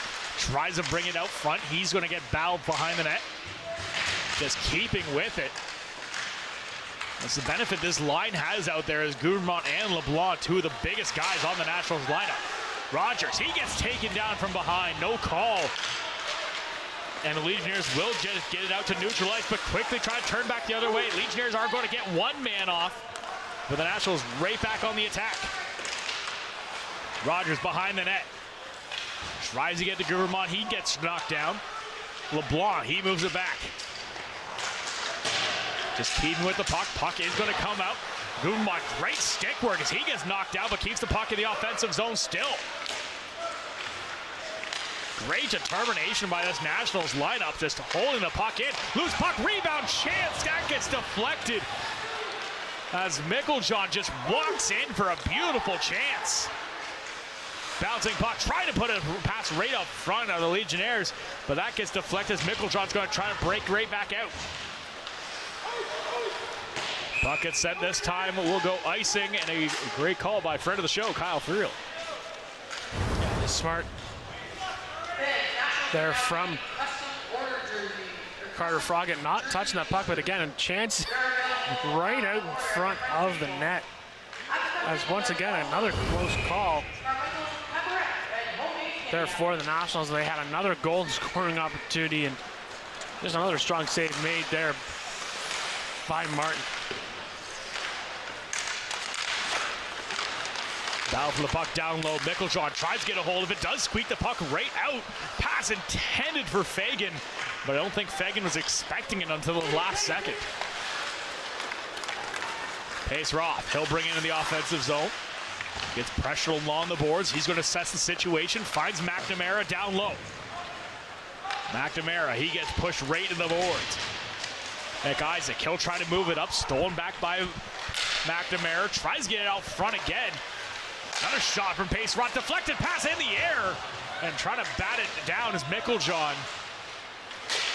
Bought back up by McIsaac. He'll try to clear the zone. Gets up to the blue line and will clear. Bowler gets the puck up the ice. Playing the offensive zone by O'Leary DeLosa. He's going to bow forward, brings it behind the net, gets stripped of the puck, sends it back up the half wall. Knocked down. The Nationals are going to get it up to the blue line, but the Legionnaires, great work, keep it in. Anderson moves it down low, right out front, and Froggatt has to make a save. As we are 10:45 remaining here in the second period. Score is 1-1, and the Nationals offense coming alive now. 17-8 now the shots in favor of the Nationals. Yeah, the Nationals have just done a good job of just controlling puck possession and trying to find the open man once they're in the offensive zone. They've made that adjustment. Obviously, when they went to the room, they were able to draw up what they needed to do to clean things up. Absolutely, and it's just, this looks like a completely different team right now. A lot more crisp passes as that one right there to Palmer just goes right on net. Post puck goes right in front as well. Just creating a lot more offensive chances for themselves. The only thing standing in their way is this exceptional play by Jack Martin between the pipes for the Legionnaires. Down low, Legionnaires bow for the puck, ends up getting forced off the puck by Kopchuk. Good pass by Chipman, he just gets and goes with Palmer. Chipman tries to put it right out front, ends up going off a leg. Bouncing pass off the wall, intended for Lave, too far out of his reach, so that's going to go all the way down. Nationals are going to have to reset again. Both teams changing up a few players. LePayne deflects it, so the Nationals do get in the offensive zone. Blowing a tire coming in across the blue line there is Ruland. Hurst tries to stay with it. Puck will be brought out over to Matthew Anderson. He'll flip it out. And slowly coming off the bench there is Ethan Waddick, as he has a broken stick on the play. Puck now picked up Wesley Brooks. The Legionnaires captain crosses the red line, dumps it in. Comes up, back up to the far side. Another shot from distance. That gets tipped on the way to the net. I don't even think it got to hit Froggatt. Now to Hirsch. Hirsch, he's got Rogers with him. 2-on-1. Over to Rogers. Rogers walks in, scores! Adley Rogers makes it 2-1. Well, again, just a smart play by the Nationals, recognizing the stepped-up defenseman, and Adley Rogers able to get this feed, and now to go back over to the backhand as Martin's not able to keep himself square to the puck, and for Adley Rogers, another good offensive play. Just get to the net and good things will happen. And for Rogers, that is now his second goal of the campaign. Just hard work down low. Great read by Hirsch as well to get him into the play. And Jeremy Hirsch now up, still continue his point per game mark. Now 6 points in 6 games. White tries to move it up the boards to LeBlanc. That gets picked up. Brought across the blue line by Langshaft, but just a bit offside. As on the near side is Tyrion. And couldn't quite hold the line. And for the Legionnaires now, you need to try to start to show some fight back here, as they've been able to throw one shot on net so far in this period. Froggatt so far in the second period hasn't faced much. Pace Rock, he's going to lead the offense. Jumps, brings it down below the line. Laid down low, picked up now by the Legionnaires. They're going to move it out back into the offensive zone. O'Leary DeLosa waits, dumps it in. Great pickup out of midair by the Nationals, as they're going to break it back the other way. Pace Rock into the offensive zone. Shot from distance goes off the blocker. Puck kept in. Lave, he takes a shot. That gets tipped high and over the net. Stays in play. Tyrion will pick it up. Now over to Dunham. He'll collect the puck, just draws it back for O'Leary DeLosa. Over to McGrail, back to DeLosa, but he blows a tire. Gives it up to Tyrion. Knocked down on the play. Good hard work down low by McNamara. Tyrion, not liking that walk by and we'll see a whistle on the play. It will be called as a hand pass. It looks like Kopchuk got a glove on it, throwing it right back into the offensive zone. Yeah, what I thought was a good keep in there by Kopchuk is it was rimmed along the glass, and he actually ended up putting his glove on it, and then it ended up going onto a national stick. So smart whistle there by our friend Kyle Field. Spot on the job. Way down low, Hackers. He'll send it cross ice. Now can't pump Kyle up too much though. He might think he's too good for himself. As puck comes all the way back down, brought back out, over to Kopchuk. Look for a breakout here for the Nationals. Just dumps it down in the offensive zone after crossing the red line. Miller's going to be the first one down. Keeps in the offensive zone. Gets it to Mickeljohn. But good work by Hackers. Hildreth trying to bring it out. Tries to dish it over to Bowlers, but just a little too far out of his reach. McNamara. He'll bring it in the offensive zone again. Moffat, nice little tip play. Gets it right back to Hackers. Stolen off his stick. Back and forth the teams go. Battling for that puck control once again. Long pass will go for icing. 6:21 remaining here in the second period. Nationals now up 2-1 here in the game. 19-9 are your shots in favor of the Nationals. And we talked about during the intermission how the Nationals needed to open things up, and that's what they've done so far here in this second period. Is they've spread things out. They have found their open man in space, able to generate 2 goals here in this period. The one by Chipman short-handed, and then the 5-on-5 goal there by Adley Rogers. Yeah, just great work, great hustle by this Nationals team, finding those opportunities, and it's clear that a straight shot is not going to beat Martin tonight. It's going to take some puck movement, and that's what it's caused those 2 goals so far. Chipman up to the blue line, gets it across and brings it down low, ends up going right onto the stick of Wesley Brooks as he'll turn it back the other way. Chipman again, nice little dish pass over to Palmer. Palmer gets it back to the paint, tries to get it back to Palmer again. Puck held in by Fisher. Fisher can't quite do anything with it. Turn back, nice defensive play by Fisher though, as he's going to stop this drive by the Legionnaires. Puck comes down low. We are going to see a hooking call coming this time once again to the Nationals, as the Legionnaires get another chance on the power play. And this one's going to go to Rouland on the trip as it happens right in front of the net, as Fisher does a great job just defending the puck and keeping it away from the Legionnaires. And then you can see the hook right there by Rouland ends up putting Sarnia forward in a somewhat dangerous position as he was driving the net, ends up tripping over the net, but the hook was clearly made there. And so again, another penalty kill here for the Nationals, which their penalty kill in a sense is almost like their power play. It's really clicking. Absolutely. It's basically, I think the Nationals want to be on the penalty kill, it seems, and the Legionnaires don't want anything to do with it, as they are still searching for their first power play goal of the season. Coming into this game 0 for 19 on the season, now 0 for 1 tonight. As the Legionnaires are going to break it down across the blue line. Into the offensive zone, gets stalled up by Milne.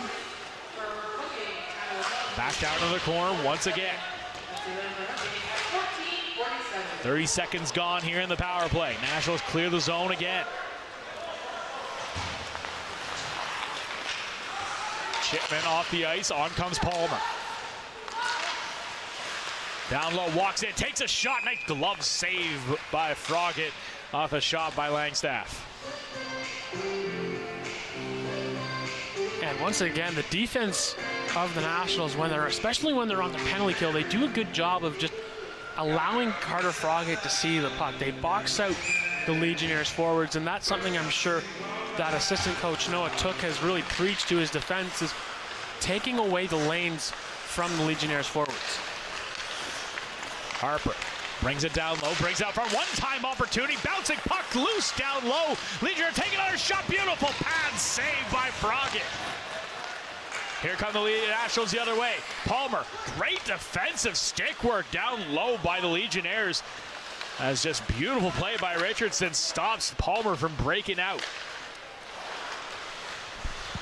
36 seconds remaining here in the power play. Richardson brings it across the blue line. Let's see if he can do anything with it. Dumps it down behind the net. Still holding on to it. On the half wall, Harper waits, cross ice pass, fans on it, can't quite get it to go. There is Tadino, as he had a beautiful chance up at the open side. One-time chance again, deflected puck just goes wide. Great stick work by Kopchuk to get a piece of it. 3 seconds left. Harper, cross ice again, waiting, right out front, just goes off a skate. And the net is off its moorings. Nationals kill off another one. 3:19 here remaining in the second. 2-1 is your score in favor of the Nationals. That was a better looking power play there from the Legionnaires. They were trying to get that cross ice pass, but unfortunately it wasn't exactly landing right on the tape for a potential one-time chance, but Carter Froggatt made that one strong pad save on that power play. And again, the penalty kill for the Nationals kills another one off. And the Legionnaires can't buy one against Froggatt when they're on the power play. Puck comes back out and is quickly turned back around into the National zone. Froggatt has to play the puck. Nationals going to try to move the puck with some speed. Gets it up a little too far, and the Legionnaires will spin it around quickly. McNamara ends up losing the puck right in front, takes a shot. Beautiful chance there by Moffat. Rebound chance gets deflected, and the whistle goes as another beautiful chance as Ty Moffat almost ties it up. Yeah, as we take a look at this shot on the net. As Moffat tries to get that one off, it goes wide, but then a great stick there again by Michael Fisher to take away that scoring chance down low on that backside once again. And Michael Fisher just doing a really well done job of just getting the stick in the right spot.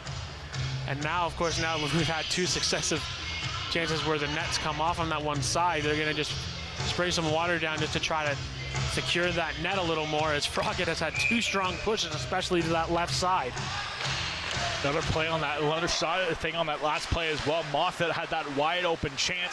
McNamara gets out of that last second, gets that stick lift on it, so Moffat cannot get any actual strength on that puck, or else he's going to bury that 10 times out of 10. Nationals going to try to move it out. Rogers can't quite get a piece of it. Milne tries to follow up with it. He's just going to get bodied right off the puck. Big hit thrown by Fagan. Takes his man down to the ice hard. Rogers, one of the goal scorers, drops it to Hirsch. Back to Rogers. Rogers can't quite do anything with it.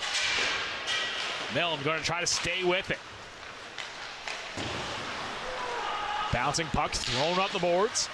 Back into the neutral ice. Foot race for the puck. Fagan gets a hold of it as Buddy gets knocked down quickly thereafter. Pace Roth, great read, just takes it as Fagan runs interference. Hirsch across the blue line. He's got Pace Roth with him. Loses in his feet, stolen again by the Legionnaires. They're going to move it back. Terry, he gets stopped up, does get the puck and cross the blue line. Cross-ice pass, well, there, shoots and scores! And just like that, the Legionnaires tie it up. Big celebration of a big goal with 1:35 in the period. Yeah, what a play there. As they're just able to, again, crash the net and bury it. As Matthew Anderson's able to cash in on the play. As again, watch this, they just get a centering feed. It doesn't exactly get all of what I'm sure he wanted to get, but it's enough to get it up and over the glove of Froggatt. And with 1:30 seconds left here in the second period, we are tied once again at 2 apiece as the shots have started to even up. 19-14 as a hand pass is called, but again, just smart play again where it was another 3-on-1 down low for the Legionnaires, and they were able to cash in again on that opportunity in front of the net. Matthew Anderson, his first goal of the season, so pretty obvious why the big celebration. Puck is brought back out. Gouvermont, nice pass all the way back up to the blue line. Shot on net by Lathe, but that gets blocked and tipped into the corner. Back into Lathe again, over to Kopchak. Kopchak, he finds a shot through traffic. Just misses wide. Nationals try to set up. White battling in front of the net, gets knocked down. Puck is going to come back out. Big hit thrown right along the boards by Gouvermont. As Akina, he just stays with it, but gets in the offensive zone. Last minute of play here in the period. Puck comes back up to the red line. Tadino. Atkin now moves it down low. Richardson, he'll just deflect into the offensive zone, no icing. LePayne comes in, pins the puck along the boards. Nationals just playing some key defense here, trying to get the puck out as Legionnaires just building momentum over this last few minutes. Puck defending back to the neutral ice. Coming down, 15 seconds left. LePayne's got one chance here, takes a shot. Ends up going high off the shoulder. LePayne goes hard into the wall. And he looks like he could be hurt on that play. Yeah, just a hard rush there by LePayne as he's able to just go hard, and he gets the shot away and then takes a bit of a bump into the boards. Luckily, he's able to get up, and it looks like he's going to remain in the action as he took a hard fall there. And Kyle Friel's just giving the conversation where he's going to actually end up going off, and they're going to get another player on the ice just because you want to make sure he's okay, so they'll just throw another player on the ice. As again, not exactly what you want to see, and after the whistle type hit. Absolutely, no doubt about that. Monks will try to move the puck out, gets it over. 5 seconds left here. Chipman's just going to move it up to the center ice, and that will do it here for our second period. The Nationals strike twice and get a lead 2-1. The Legionnaires come right back in the last minute of play and tie it up 2-2 as we will head into our intermission here on the Archon Aggregates Nationals Hockey here on Rogers TV.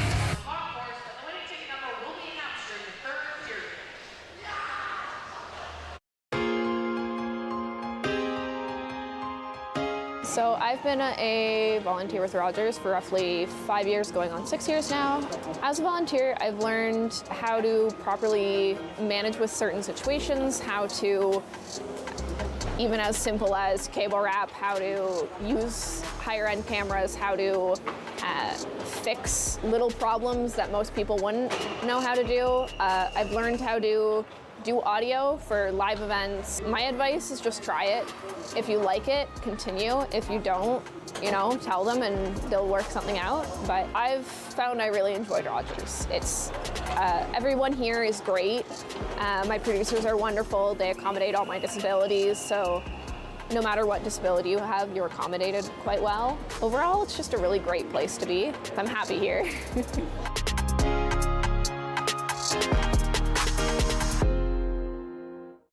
Today, I helped a senior find transportation to an important medical appointment. Today, I helped a new mom find virtual programming so she didn't feel so isolated. Today, I helped someone understand new government supports. Every day, 211 navigators connect Canadians to critical government and community programs and services. 211. Help starts here.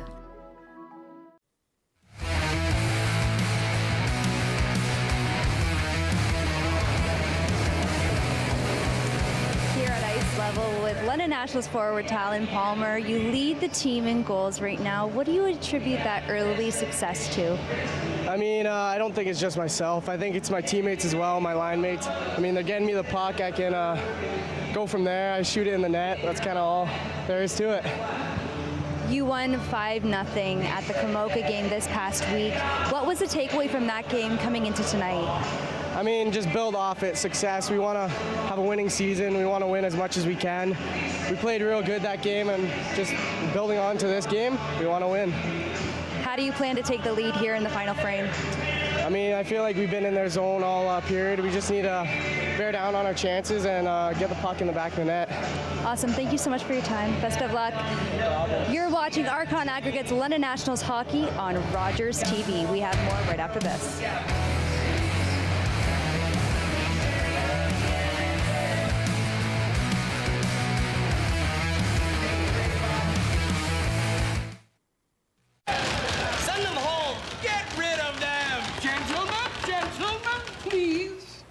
And so, this organ, which I regret I cannot name because of the presence of these members of the weaker sex, who, although they are married, could not possibly endure...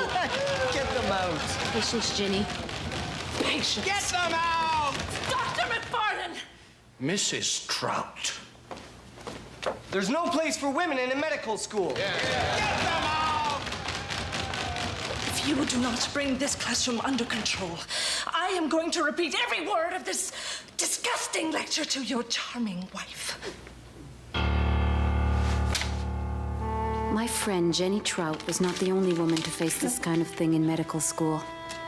But she would become the first woman licensed to practice medicine in Canada. This is a man's heart. A heart in desperate need of medical attention. But because 78% of Indigenous people experience racism in healthcare, he may not get the help he needs.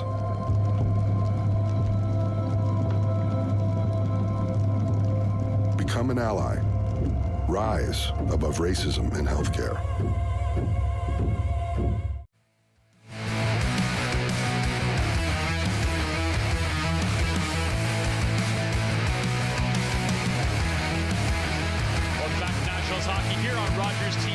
tie game 2-2 between the Nationals and Legionnaires after 40 minutes of play. What turned out to be a fairly boring start to this game. Fantastic competitive second period of action. Nationals pot 2, Legionnaires come back with one of their own. Yeah, adjustments were certainly made there in that second period, especially from the Nationals' point of view. They were able to open that ice up, and again, their penalty kill just so efficient when they're able to just shoot the puck down, and then when they see an opening, they take it. And a good shot by Chipman, and then Atlee Rogers 5-on-5. You get that 2-on-1 opportunity, go forehand, backhand, put it into the back of the net. Just smart play from the Nationals there. And then the Legionnaires, I said that they needed to show some fight, and they especially did late in that second period, being able to pot one there by Anderson, getting his first career GOJHL goal. That celebration tells you how much he wanted to get that goal. And now being tied 2 apiece, anyone's game heading into this third period. Absolutely. This game is wide open for anybody to take a hold of. Nationals' 2 goals that we saw in this game, though, however, comes off those big, great passing plays. Anything else they put on net, they could not get anything past Jack Martin. Yeah, Martin's been really sensational in here tonight, just being able to make saves when needed to. Not exactly been the squarest of goaltenders positionally, but at the end of the day, the goaltender's job is to just stop the puck, and that's exactly what he's done so far in tonight's game, is just being able to stop it, put it into the corner, and really at 5-on-5 has really stoned the Nationals. Besides having odd man rushes, he's had a really well game here tonight. Yeah, defense has done a great job helping him out where they can to try to limit those chances, but when they'll come through, that's the biggest challenge for them. On the other side of the ice, Carter Froggatt getting his same kind of treatment as well. It's been those big open passing plays that have been the breakdown. Anything coming towards him, he's been able to see and stop, no problem. Yeah, anything on the rush, Froggatt's been able to really settle the play down. And then, again, like you mentioned, Kyle, it's just those really cross-ice passes. Again, both goals that Froggatt allowed were really 3-on-1 opportunities where it was tic-tac-toes, where you wouldn't say he was out of position. It was just got caught in a situation where he couldn't really defend to the best of his ability. And so that's the reason why we're tied 2 apiece. And again, a goaltending battle once again here at the Western Fair. We have seen it so far every Wednesday night so far this season. Absolutely. Both teams really starting to pick up that offense in that second period as well. A lot of shots going, a lot of rubber being sent both ways. Offense is really starting to click and find those crisp passes, something we definitely did not see in that first period. So it makes this a lot more exciting of a hockey game. Coming to special teams has been the big key, the big story for both these teams throughout this season. Struggles for the Legionnaires continue. Nationals yet to get a power play opportunity in this game. Legionnaires 2 power plays, 0 for 2, and including giving up a shorthanded goal, that first one there by Chipman. Yeah, again, just their special teams, the Nationals, they do a good job of just boxing the bodies out and allowing Carter Froggatt to see the puck. And then, again, when they see that opportunity, when they're able to get a stick in the lane and get the puck, they're immediately thinking offense, and it's been rewarding them so far this season. Again, Chipman, now his 3rd shorthanded marker on the campaign already for him. So certainly a guy like Chipman on that special teams doing a really good job of just attacking the puck and being smart with it too. Absolutely. Now looking at that power play for the Legionnaires, now 0 for 21 on the season. What's got to change to try to get something going for that team? For them, I think they just need to continue what they did on that last power play near the tail end. Was they were moving the puck across the ice. They weren't able to land the puck onto the stick once they got it cross ice, but once they get that connection, they're going to be able to find the back of the net more so rather than not. So certainly if you're the Legionnaires power play unit, you're starting to see the chemistry get there. It's just now getting it and putting it towards the net, and eventually you'll get rewarded. Absolutely. You can see that there is something building on the team as well, and you can see it a lot in 5-on-5.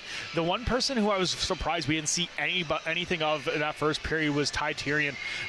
Leading scorer for the Legionnaires, been fantastic offensively for the team all season long, but it was basically invisible in that first period. I don't even think I said his name once through just going through through the first frame, but he was everywhere in that second period and really driving the offense.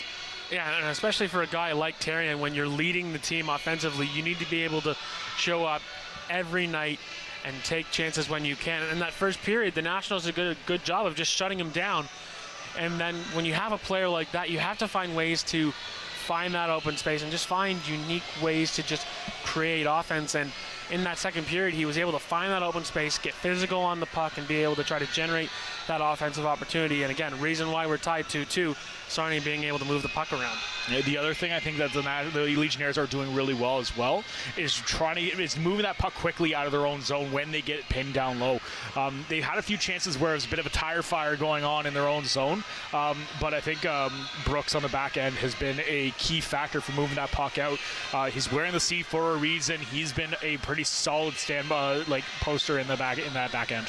Yeah, in his interview with Taylor, he talked about making sure that you would get the puck in deep and making sure you play really good transitional hockey. And when you're on that back end, when you're moving the puck outside of your own zone, you want to get it out quick.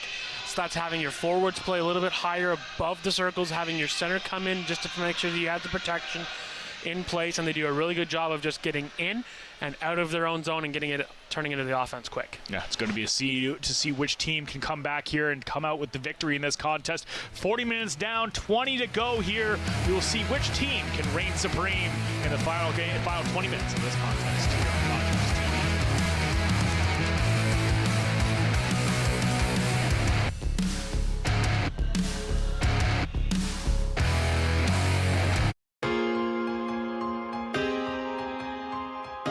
I'm just finishing up my 5th year volunteering here with Rogers TV. I've learned all aspects of how to put on a TV show, both in front of the camera and behind, and working with some great volunteers, learning how we do everything in front and behind the camera. To me, being a volunteer is helping giving back to the community and making sure that we put on a quality program for our viewers to watch and being out there and making sure it's done properly. Just get out and volunteer. You'll have a great time. You meet a lot of great people, and you'll really enjoy it. And you'll, surprisingly enough, you'll get recognized out in the community for your volunteer work. There's not a day goes by or a week goes by that I don't find somebody who says, hey, I recognize you from doing this show or that show. So get out and volunteer. You'll have a great time doing it. And we're always looking for great volunteers, so don't be afraid to get out and help.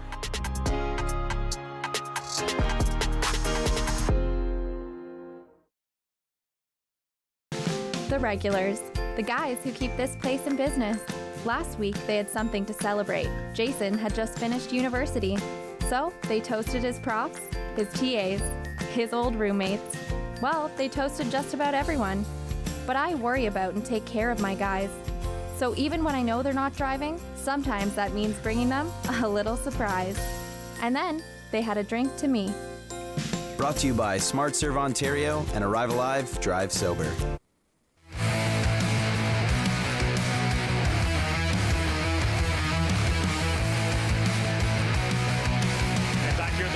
Sports Center. 2-2 is your score as we get set for puck drop here in the third period of action between the Sarnia Legionnaires and the London Nationals.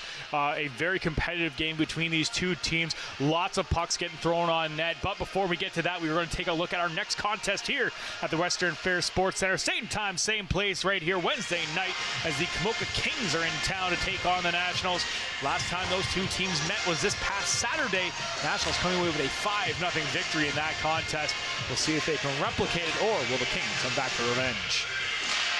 And again, Nationals riding a 2-game win streak so far here at the Western Fair this season. The Nationals have always had a really solid home record during in-season play. So once again, the Nationals trying to do another job of just getting themselves on the right foot here at home. Yeah, the benefit the Nationals have playing on the Olympic-size ice. The only team in the Western Conference to do so, and it makes them very dangerous and always a threat on home ice, and have been just absolutely dominant for the past decade or so here at the Western Fair Sports Center. Puck picked up, Kopchuk.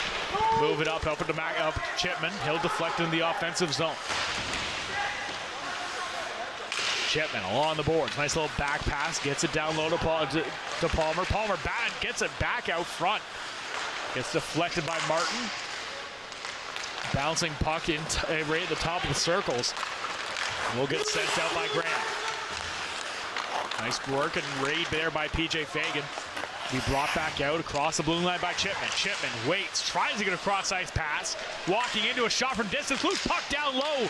Trying to get a one-hand shot on net is Chipman, but that fans on it. And the net is off its moorings once again. So we'll have a face-off in the Legionnaires zone, and both teams go off for a change. Yeah, a good start there by the Nationals. Only a minute into the third period of just gaining control of the puck and trying to generate some chances, shots from the point. But once again, and Jack Martin's standing tall. He's very tough to beat so far in tonight's contest. Yeah, very, very solid team way this team's been playing. And we'll see. Puck gets back up to the blue line. Fisher, he's going to take a shot from distance. That kicked aside. Great work down low by the Legionnaires. Rolling over to Fisher. Fisher just takes a hold of it. He'll just dump it into the far corner. Pick out the far side is Matthew Anderson, one of the goal scorers tonight for the Legionnaires. Fisher works around, tries to get past Richardson, does enough to get the puck back behind the net where Martin comes out to play. Back in the center ice area, now over to Harper. Harper into the offensive zone, pressured by Fisher. Fisher just out-battles him and gets a hold of the puck and moves it out. Throwing right back in, bouncing puck, almost goes right off the back wall into the back of Froggatt. We've seen some awkward goals here at the Western Fair Sports Center. That was almost another one. White comes right off the bench, keeps the puck in the zone, gets it down low to Guvermont. Guvermont's pass was intended for Kopchuk, but Kopchuk on his offside on D cannot handle the pass. Low play down low, quick battle. Durham just great job being the aggressor. But Kopchuk does a good job of getting the puck back out. Langstaff, he'll get a hold of it. He'll dump it in the offensive zone. Quickly pressured once again, this time by Tyrion. Langstaff walks in. He's trying to find a way to get the puck out front. Throws it right through the crease. Picked up by O'Leary DeLosa on the far side. He tries to carry it down low. Stolen off his stick by Kopchuk. Captain at the blue line just crosses. And can't quite hold the line there as Langstaff. Lave collects it now behind his own net. Nationals reset, get some fresh legs on the ice. Back down low, Legionnaires just waiting for the Nationals to come out and make a mistake. Quickly sent back in the offensive zone by Brooks, now turned around again. Cross ice pass, takes a shot on net, that gets deflected. Another chance, that goes through a couple bodies and out of play. So we'll keep the face-off in the Legionnaires zone, but the Nationals apply a little more pressure. 16:28 remaining here in the third period. Shots 21-14 in favor of the Nationals. Tie game still 2-2. Happy birthday from the London Nationals. Face-off down low. Nice win down by Moffitt. Back out front, takes a quick shot. Goes off Martin and bounces out. Back up to the blue line. Fagan, great job holding the line. Back down low to Palmer. Palmer takes a shot, finds its way through, but just hits the leg of Martin. A little bit of luck can be on your side sometimes, and that just happened right there with Martin. Couldn't see the play at all. Back out, great driving play down low, comes in across the blue line. Fantastic work down low there by Hackers, but can't quite get the puck on net. Palmer corrals it behind his own net. Moves it up to Fagan. Fagan up to LePain. LePain tries to get it, but that gets stolen by Richardson, and it's going to get called offside. And so we'll reset just outside of the Legionnaire zone. Yeah, once again, the Nationals doing a good job of just controlling the play. As soon as they had that bit of a scramble out in front, they were able to settle things down, regroup, and get the breakout going. Fortunately for them, they were offside on the play. And the Nationals are going to try to move it out. Stopped up at the blue line. Then now get it out. McNamara. He's got Micklejohn with a shoot that scores! Quinn McNamara. Beautiful shot. Top shelf, and the Nationals take the lead. The Coach Chippy special. The toe, drag, and release. As this shot by McNamara is able to get across the line and able to bury that one as he's able to gain control of the puck and just roof it. Top of the net, a beauty. There's once again the puck comes across. And again, just a beautiful shot right on top, a rocket by McNamara. We talked about him and his physicality. Shows he can shoot the puck too. An absolutely beautiful shot by McNamara. One of the prettiest goals we've seen so far here at the Western Fair. And just a great job of the Nationals take a lead here just a quarter of the way through the third period. McNamara again, he's got the puck, brings it into the offensive zone, takes another shot, that goes off a leg. Kept down low by McGrail. Puck comes back out, Fisher, he'll send it cross ice, just goes off the skate of Ruland, it'll come back out to the neutral ice.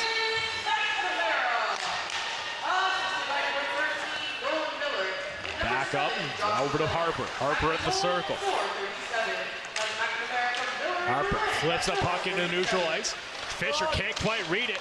And the Legionnaires get the puck down low. Chance right in front. Beautiful pad save there by Froggett off the great chance by Tadino. Richardson collects the puck. Circles. Cross ice pass.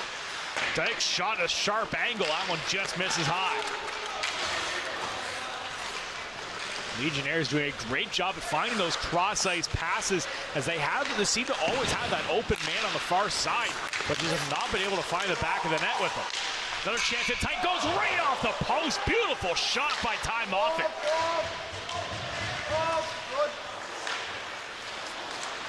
Couple times tonight we've heard the ping of the iron. Some from both sides. Blade, he takes a hard hit. Goes right in the boards with a big hit by Moffitt. Cop shot, keeps it at the blue line, but only delays the inevitable as Monks moves it out. Back into Akina. Over to Hirsch. Hirsch, cross the blue line. He's got a chance, takes a shot right off the glove. And Martin just bobbles it, but not just enough to keep it out. Another shot, that one bounces over the net. Puck battle down along the boards, gets it back up to Fagan. Fagan tries to ditch it to Hirsch. Hirsch can't quite reach it. Great determination there by Akina. Right along the boards, puck will be sent down. That's going to go down the length of the ice. And we'll go for an icing, so this tired Legionnaires group has to stay out. Yeah, and once again, Nationals just doing a good job of just moving the puck around when they're inside the offensive zone. It's now the second time in this game where we've seen a tired group of Legionnaires forwards out there. Nationals need to capitalize on this. Another chance. Puck gets bounced up and out of play, so we'll reset once again. See Jermey Hirsch back out on the ice again earlier, getting another couple good chances, trying to find the back of the net as he has 2 goals in 2 games here at the Western Fair. You know that his teammates are probably going to look to keep that streak going, as he's been pretty solid when it comes to playing on home ice.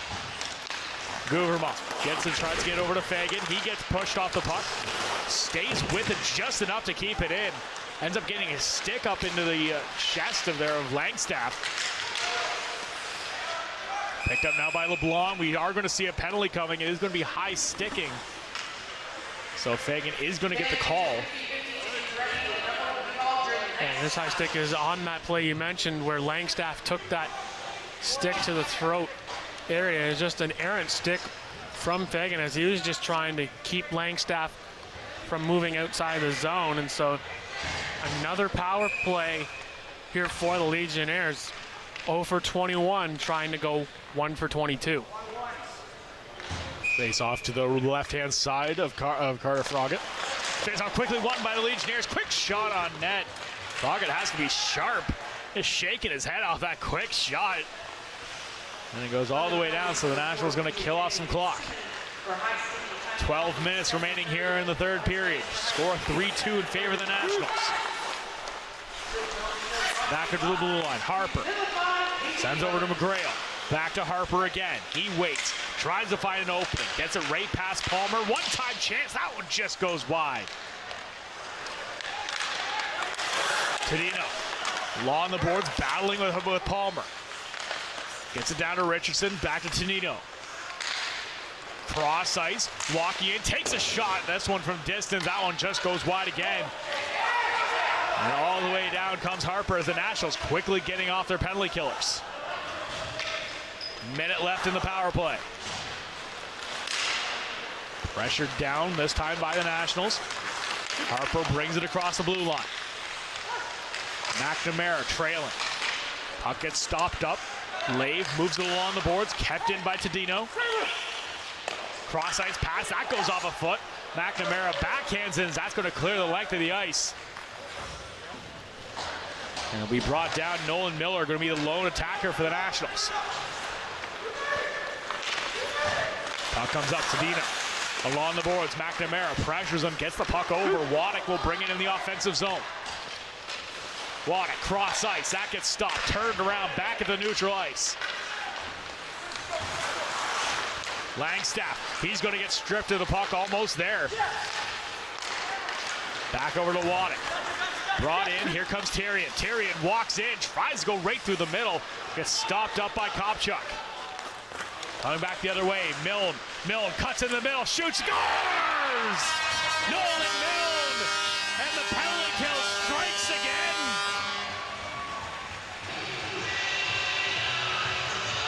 This play you could see develop as soon as this pass was made. It literally was a pass off the boards. Milne recognizing that as soon as he can cut back towards the middle, he's going to get a shooting lane. And he gets that one underneath the glove of Martin. The second short-handed goal in the game tonight. And now 0 for 22 are the Legionnaires. And out of the 4 opportunities that they've had now in the game, they've given up 2 short-handed goals on their 4 power plays. Nolan Milne, his first goal of the season.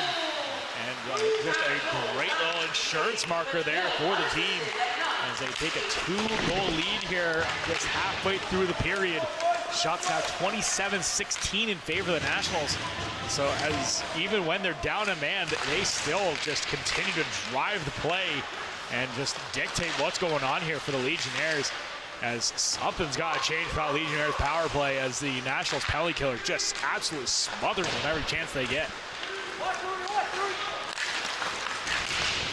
Bowler moves the puck up, stopped up at Dunham. Vermont, he'll move it out and cross the blue line over to Hirsch. Hirsch, drop pass for Pace Roth. He'll dish it back behind the boards again, intended for Hirsch. Can't quite get there in time. Zakina gets there first.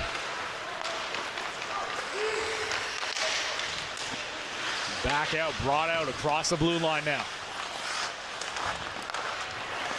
Sent down low, gets it right to the blue line, stopped up, McGrail keeps it in. McGrail tries to get cross-ice pass, that gets stopped up, turned again. McGrail now across the blue line over to Harper. Harper walks in, trying to find that black pass out front. Great work by Lade, just sacrificing the body and getting in the way. Palmer, lead pass for LePayne. LePayne loses it in front of him, tries to get a backhand shot off, but great stick work down low by McGrail to stop the attempt.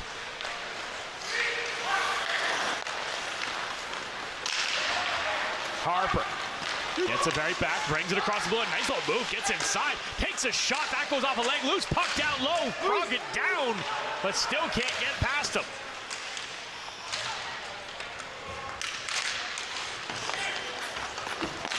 Puck squeaks out, brought across the blue line, stripped to the puck. Nationals are going to get a power play opportunity.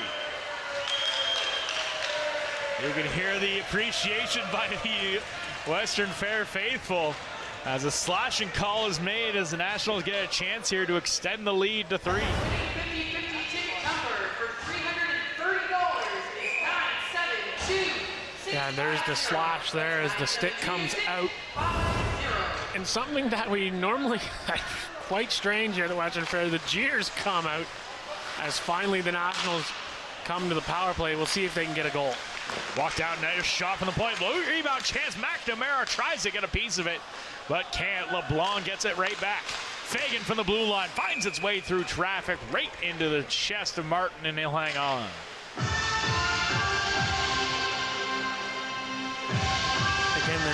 Nationals trying to generate shots from the point as they go to Fagan. And Fagan's able to get that one off.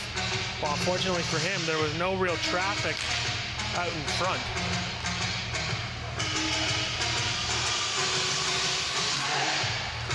Face-off win by the Nationals. Back up to the blue line. Fagan can't quite hold the line. So that's a regroup once again. Fagan leading the rush. Gets across the blue line. Fans on the shot. Follows it up.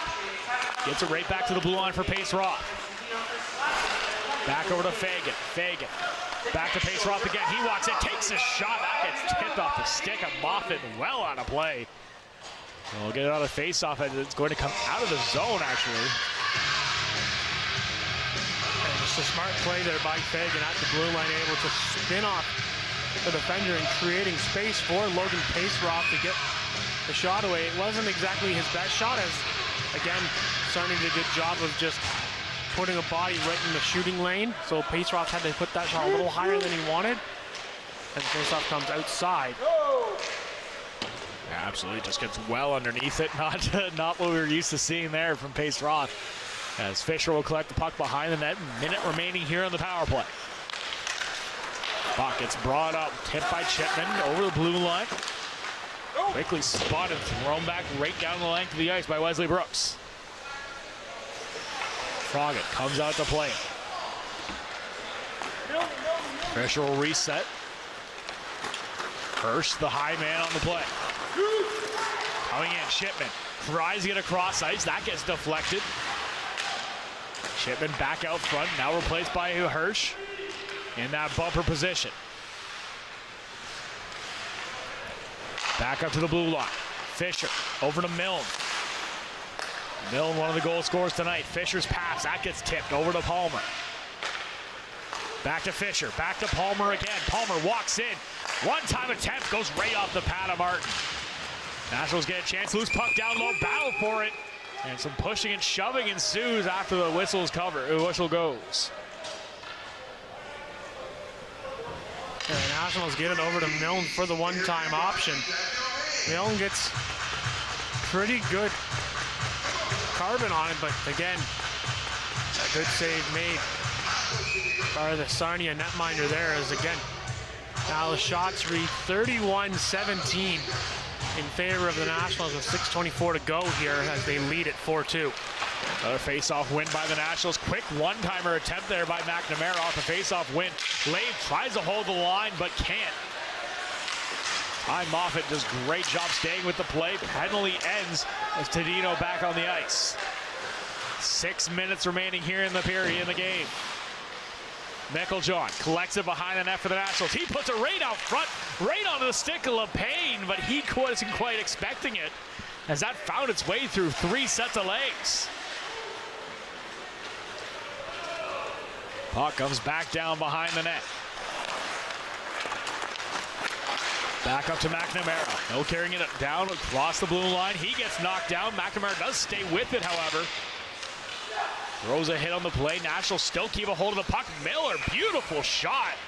Just goes right up high. Glove down quickly by Martin. Yeah, good release there by Miller. Kind of with a lacrosse-style release where it was just more of a whipped wrist shot. But again, good save made by the Sarnia netminder. Cross-ice pass and 10 for Roland. Can't quite handle it, but does get enough to keep it onside. Bound for the puck down low. McGrail tries to force it along the boards and does. But ends up right back on the stick of the Nationals. Shots 32-17 now in favor of the Nationals as they keep it in the zone. Quickly turn around, Langstadt. He'll move it up.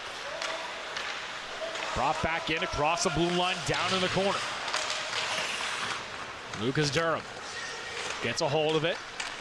Trying to get a piece as it gets pinned along the boards once again. Nationals come away with the puck.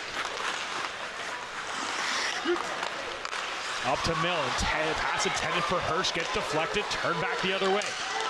Across the blue line. Come the Legionnaires. As Terrian tries to get a shot, but it gets stopped up. continues to battle down in the corner. Puck comes loose in front of the slot, but no Legionnaire can get a stick on it.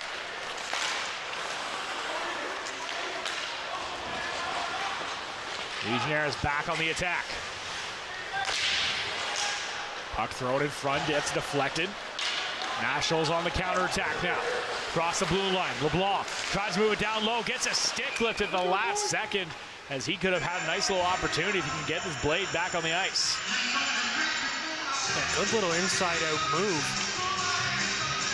As again, just not quite able to get another shot on the play.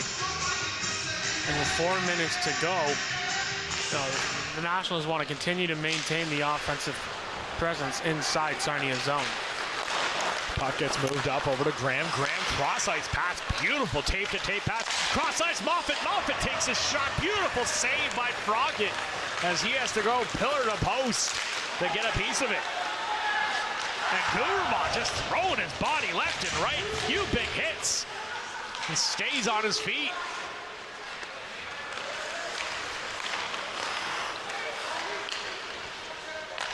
Back on the stick to Moffat. Back in, stolen again by the Nationals. Gouvermont, he's going to bring it in. He'll just flip it in as he's going to go off for a change. Ends up right in the glove there of Martin, and they'll hang on. 3:23 remaining in the third. Yeah, we'll take a look at that pillar to post save. There it is, and you can see Froggatt here. He's still down on the ice. I think for a split second he felt that he had gloved it, and so he looked like he was trying to pretend to freeze, but then realized that the puck had gone away as it actually had hit him in the chest and gone off into the corner. So a good save made there by Froggatt. Only 18 shots on the night for him. He had a slow first and now a slow third. Our play down low, one-time attempt, right out front. Loose puck right in the slot. Froggatt bouncing, puck just misses wide. Legionnaires almost capitalize and get a lucky one. Richardson moves it down low into the corner. Lade tries to move it up, gets it to the blue line and clears. Legionnaires will just dump it right back in. As Froggatt comes out and plays the puck after losing his stick there for a moment. Now collected by LePayne. Dumps into the offensive zone. Puck back in the neutral ice. Legionnaires going to try to find a way to break through Froggatt here in the last 2.5 minutes. One-time attempt right out front again, goes right through the crease. Intended to find Tadino, but just misses him. Here comes Harper. He's going to try to break through the national lines, but can't. Legionnaires again, now across the blue line. Walking in, still holding on to the puck. Backhand pass right out front, but great read by Lade.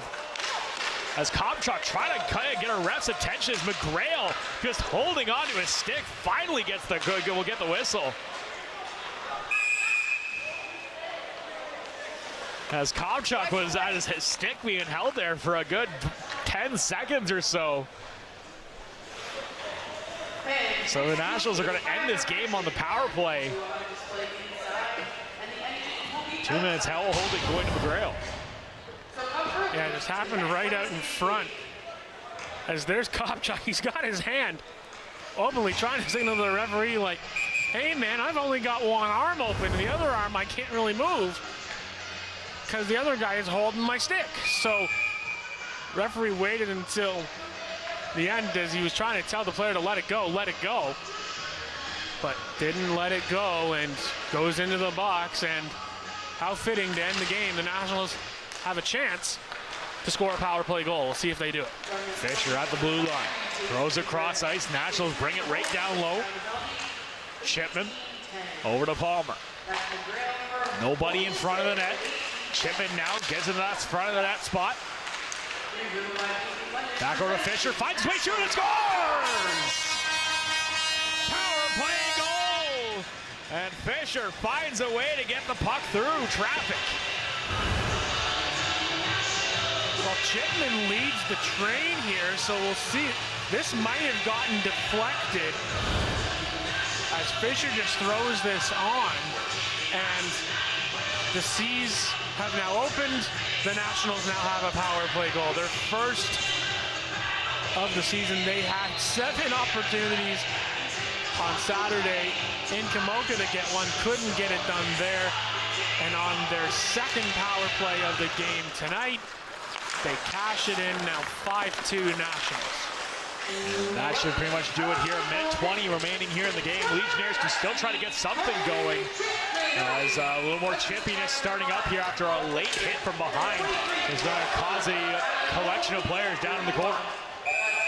Pushing, shoving going on here as the linesman try to get right in between. As McNamara and Moffat going at it. As McNamara takes his man down to the ice.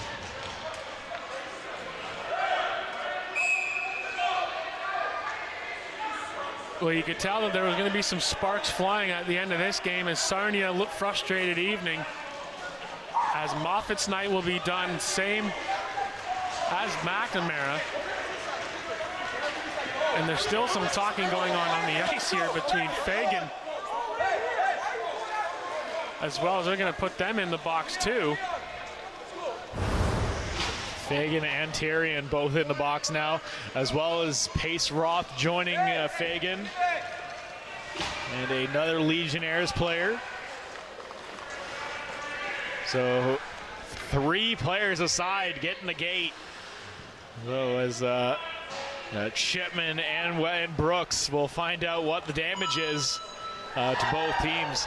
As the other Legionnaires player in the box there is Jimmy Monks.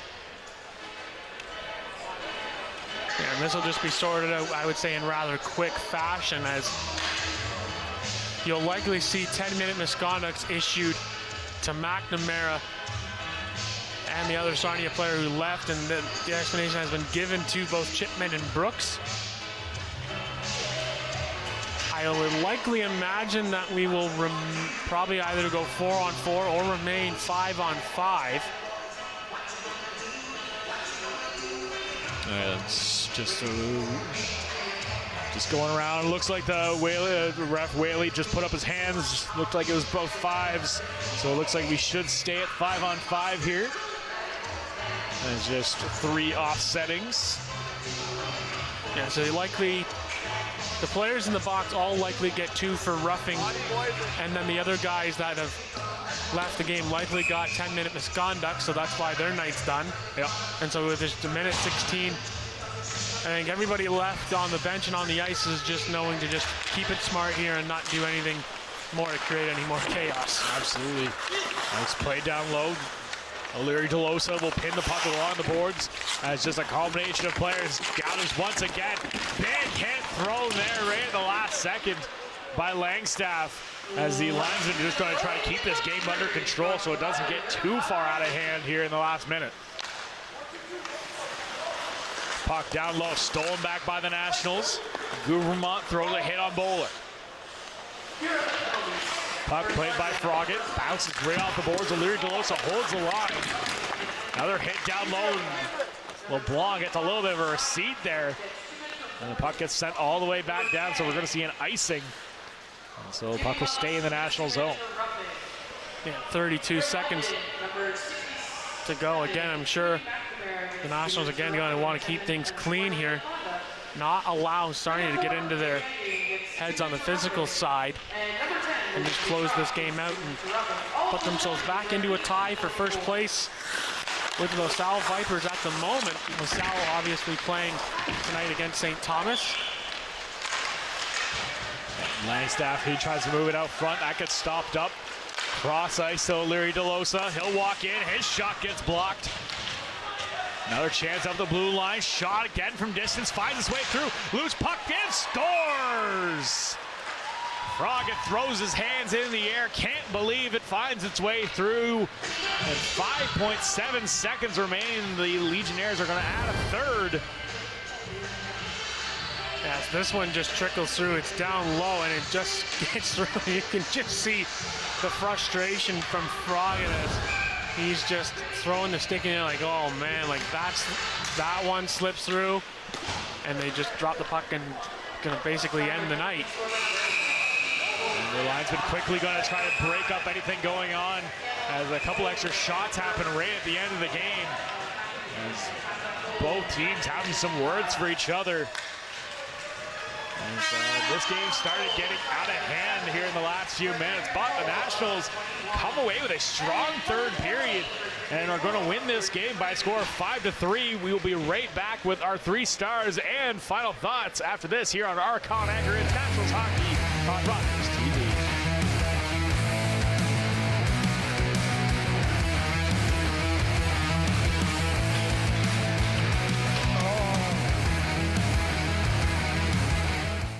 Monday.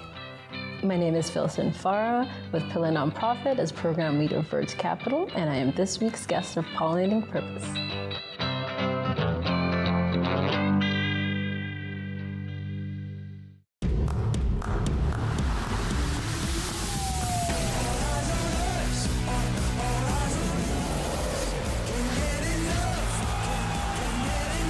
Understanding human nature can be a superpower. The first 48 hours are critical. What kind of idiot are you?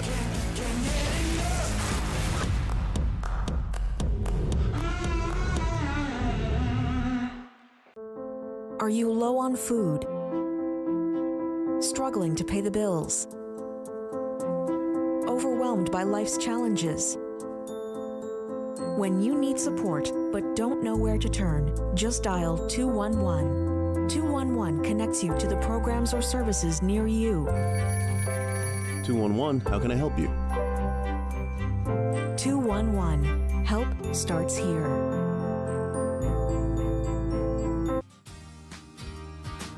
Hi everyone, my name's Ranger M. I love to knowledge share, and that's just what I'm going to do with you. So come on, let's go learn with Ranger M.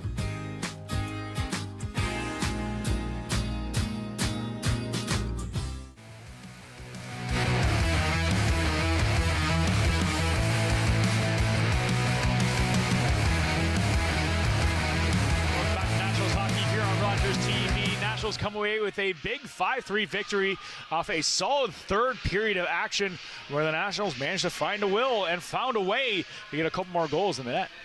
Yeah, and again, special teams being the story of the game. 2 shorthanded goals, potentially one by Chipman, and then obviously being able to get those 5 goals, get the win, put them tentatively in a tie for first place in the Western Conference with the LaSalle Vipers, and another win for Carter Froggatt. And the Nationals remain undefeated here at the Western Fair Sports Center. Absolutely. Fantastic start to their season here as we take a look at what we did see in that first period of action as the Nationals couldn't really get anything going as Anthony Tadino just managed to pot his 3rd goal of the season, giving that Legionnaires that first score, first point, and giving them that 1-goal lead in the first period. They come back strong in the second for the Nationals. Shorthanded marker by Chipman and Atlee Rogers not too long after. And then the dying seconds there, Matthew Anderson makes it a 2-2 game heading into the third period of action where the Nationals just took over and just dominated that third period.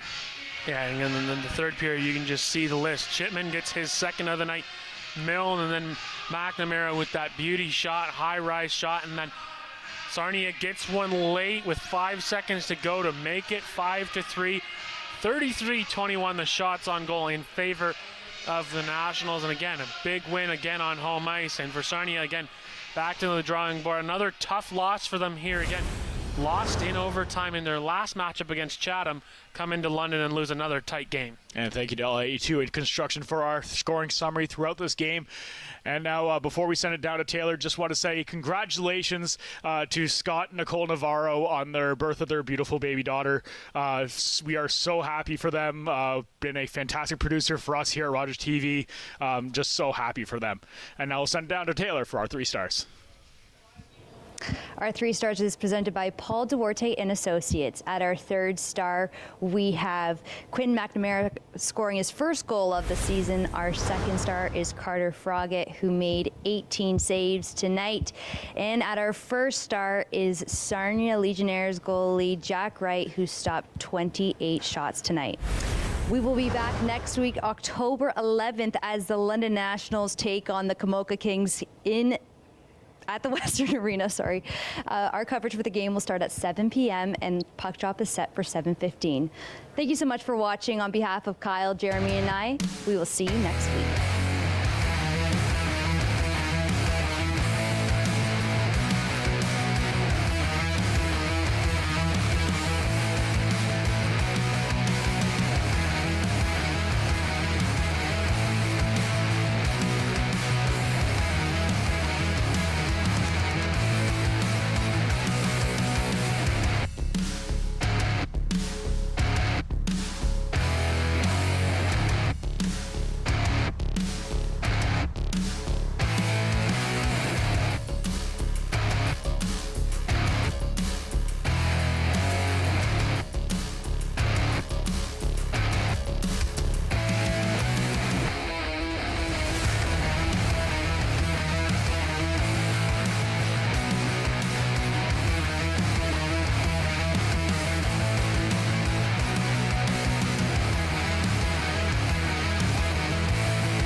really fortunate. Yeah, so I think there's one more place to explore, and I can't wait to see inside. You got it. To the clinic.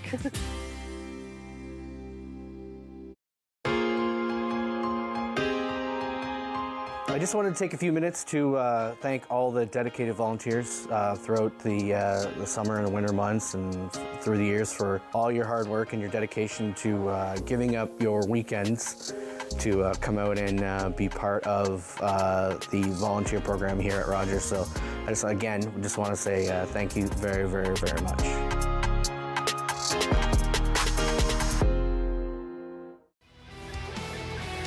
Yeah, it's relatively even start to this one here. Both teams kind of just bouncing it around between each other's side. Swordbird is going to get another beautiful shot right into the back of that fan shot net there off a nice counterattack opportunity once again there. And they struggle when it seems as though they play teams that have the same mentality and the same game plan.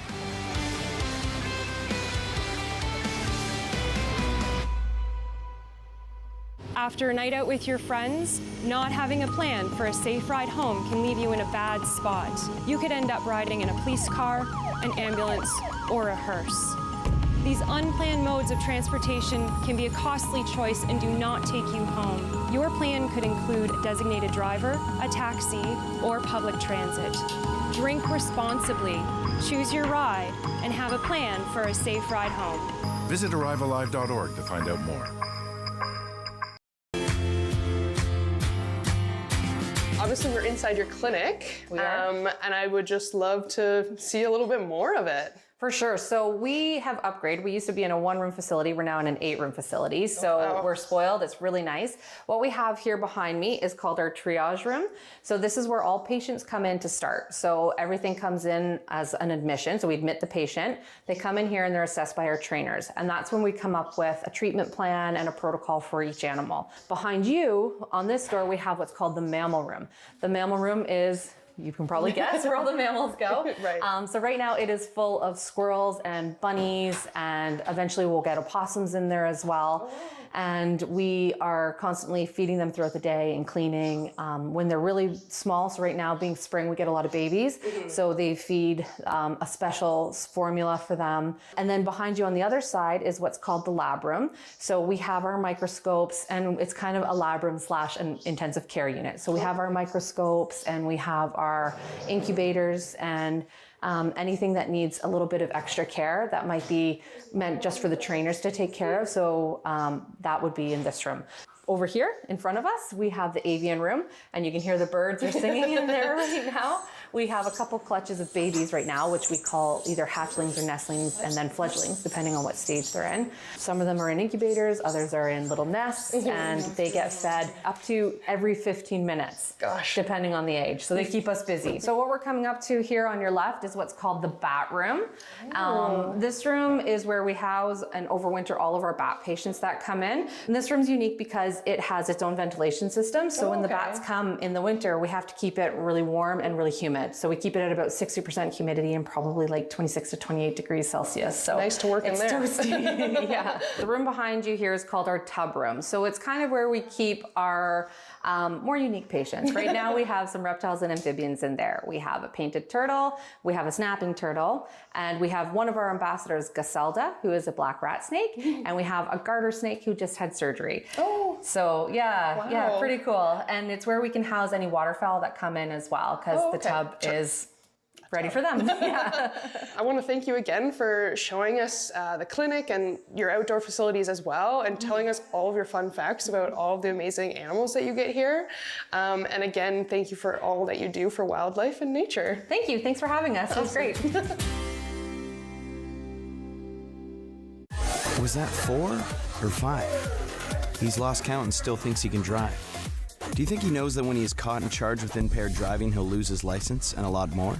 If he gets in his car, he'll face costs exceeding $20,000. Does he realize he could have a criminal record for his choice to drive? And it could be much worse if he crashes. I wonder what he'll be thinking tomorrow. Have a Holden one at 15. Visit arrivealive.org to find out more. Arrive Alive. Drive sober. I started volunteering for Rogers last year in March, I want to say. So I grew up playing sports. I loved hockey growing up. My dad was a really big hockey player, so he got me into it, and I would always watch hockey games and that sort of thing. But I really want to branch out of my comfort zone, and that's what Rogers has also allowed me to do. I've learned to think on my feet really quick, how to kind of put myself out there in ways that I wouldn't before, and just be fearless in terms of that. I would say just go, show up, do it once. If you don't like it, that's okay. You don't have to go again, but you might just absolutely love it. There's so much diversity and variety within that you can try, and you're almost just bound to find something that you're gonna love.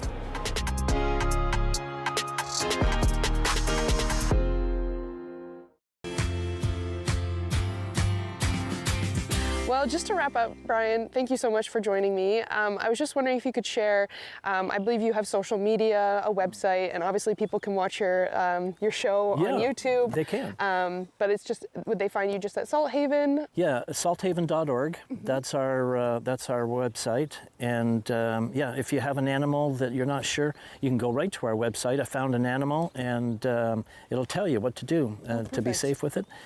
We have social media, Facebook, just about every social media thing that you can put your finger on. If you know how to use that, you can find us there. And our social media, Aaron does a great job on that, and we try to keep that reasonably up to date. Every other day maybe there's a new posting going on, so you can follow Salthaven behind the scenes really and see that. Yeah, that's awesome. Pretty cool. Well, thank you so much for joining me, Brian. I truly appreciate and respect what you and your team are doing here and what you're doing for wildlife. Well, Ranger M, thank you for coming to Salthaven. Thank you. Thanks for joining me today. I hope you learned just as much as I did about wildlife and Salthaven. If you want to learn more, or if you find an injured animal, you can visit salthaven.org. And until next time, see you in nature.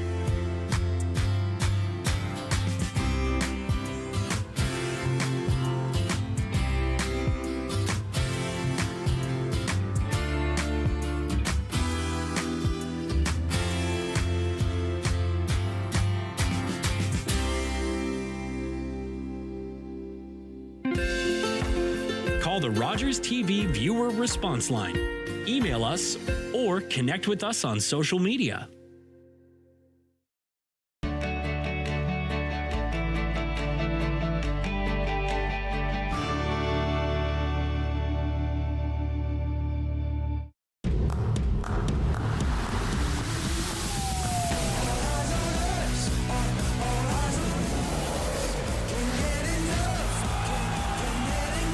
Understanding human nature can be a superpower. First 48 hours are critical. What kind of idiot are you?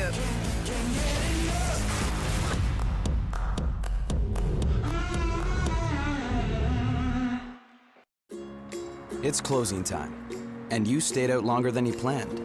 So now you can't drive, and the buses have stopped running. You could always call your girlfriend. Or maybe your roommate? What about your best friend? You could just dial 1-888-TAXI-GUY or use the Taxi Guy app. The call and the app are free, and they both connect you to a local cab company to bring you home safely. Visit arrivealive.org to find out more. Arrive Alive, drive sober.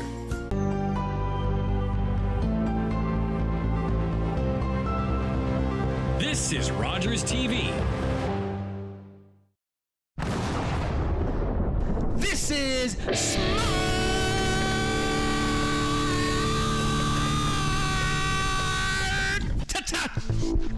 Workouts! Powered by the Thunder Twins! Yeah. What are we gonna attack today, Harry? Well, Gerald, let me check the Thunder Pouch. Oh, yeah! Born ready! Super excellent cardio core! Yeah! It's gonna be big time bitchin'! No. It's gonna be big time stellar. No. It's gonna be big time mental. Yeah. 8 exercises, 45 seconds each. 30-second break. 2 rounds with a 2-minute break between rounds. Yeah. Now it's time for me to get serious.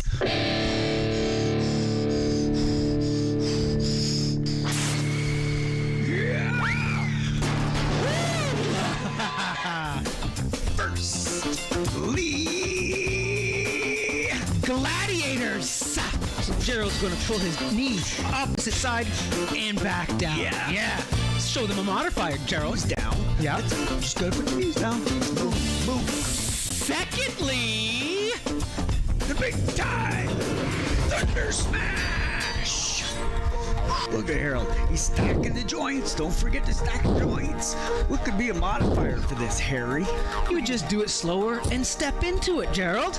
Beauty. That's what I would do. Thirdly, rock and sprawl. Watch your head. The big Jim. Oh, yeah. Now, how would you modify this one, Jerry? Oh, just easy peasy. Get down, way back, and you can push up like this. Come back down through. Keep everything touching. Fourthly, striders. Striders. What could be a modifier, Harry? To modify this, I'd stand up a bit and just take my time. Oh, yeah. I'd just go a little bit slower, Gerald. That's all I'd do. Fifthly, shoulders. Ooh. Now, how would you modify this, Jerry? All you do, instead of hopping, just bring it up. Okay. Sixthly,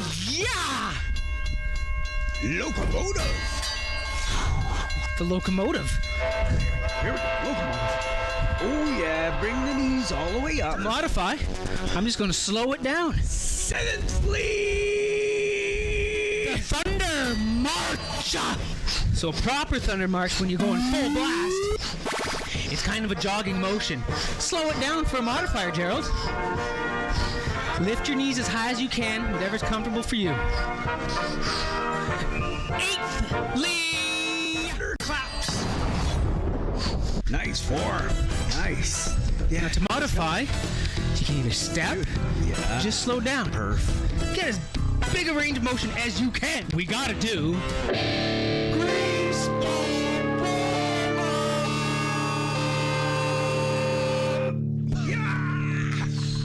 Remember, it's your warm-up. If you need more time, press pause and book it back. Yep. Relax your brain ball. Start from your head and finish at your toes. Oh, yeah. Now join us by rolling your head around in a circle, clockwise first. Oh, yeah. Oh, that feels good. All right, let's turn around. Oh, reverse it. Yeah. Oh, I'm feeling some crunchies. Oh, yeah. Some crackles. Let's get our shoulders. Okay. Get it all around. Yeah. As big a range of motion as you can, right? You can do this. Yeah. Chicken. Do the chicken wing. Modifier. Modifier. Oh, reverse it. Oh, yeah. Okay. Let's move down to our elbows. Nice. Oh. What do you recommend? Oh, yeah. What do you call this one? Air? Get out of here. This one, air. Oh, yeah. Let's go the other way. Go the other way. Reverse that. Reversals. All right. Let's get our wrists down. Let's get the wrists. Okay. Whew. Down. Fire it up. Fire it up. Go the other way. Go the other way. Oh, that feels good. Gerald, thunder. Oh, step. What's next? Well, wrists. Let's get to our fingers. Oh, let's get to our fingers. Oh, yeah. Get your hands all warm. Yeah. It even helps the forearms. Oh, it's good. Oh, yeah. You can't reverse this one. No. Oh, yeah. All right. Okay. Now let's get the hips. Oh. Stir the paint. Go the same way as you. Whoa. Yeah. Clockwise. Stir the paint. Go the other way. Oh, yeah. Keep it PG, Gerald. PG. All right. All right. Let's get the knee balls. Okay. Together. Okay. Ankles together if you can. All right. Let's go the other way. Let's go the other way. Oh, yeah. Or if you just need more time, just press pause. Welcome back. Yeah. Oh, yeah. We might be rushing through this because we got an agenda. We got agendas to do. We got to go down the ankle ball. Okay. All right. Let's go. Go up top. Stay down low. Stay down low. Mine's a bit of a modifier. Gerald's got good balance, so he can do this. If you want to do that, hold the wall. Yeah. Count reverse it. Oh, reverse it. I'm ready for today. Turn around. The other way. Oh, other way. The other way. Okay. Okay. Feel free to take more time if you need it. Yeah, just press pause. And what are they going to do? Book it back. Oh, yeah. Let's attack. Super excellent cardio core. Gladiators. Right now. I'll go sideways, sort of. You go sideways? Sort of, just sort of, you know. Remember to alternate. Always stack your joints. Oh, yeah. So I'm doing the full blast version. By being in the plank position. Yeah. I'll go modify. Here's the modify. Oh, yeah. Today you're going to shred your core. Shh. How much time's left, Gerald? Oh, we got 10 seconds. Yeah. Oh, yeah. I gotta go back up to super. Oh, we're almost there. Woo! Take a break. Yeah.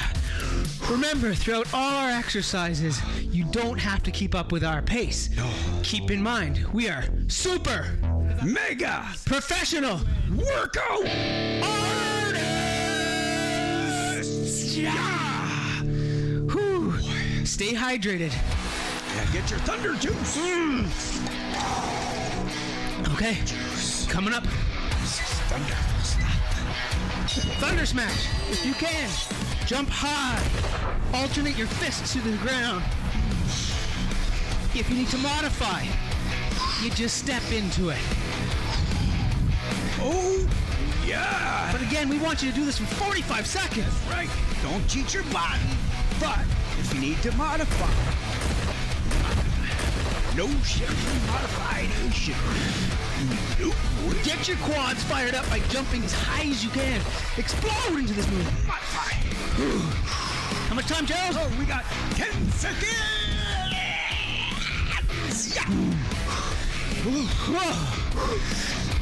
Yeah.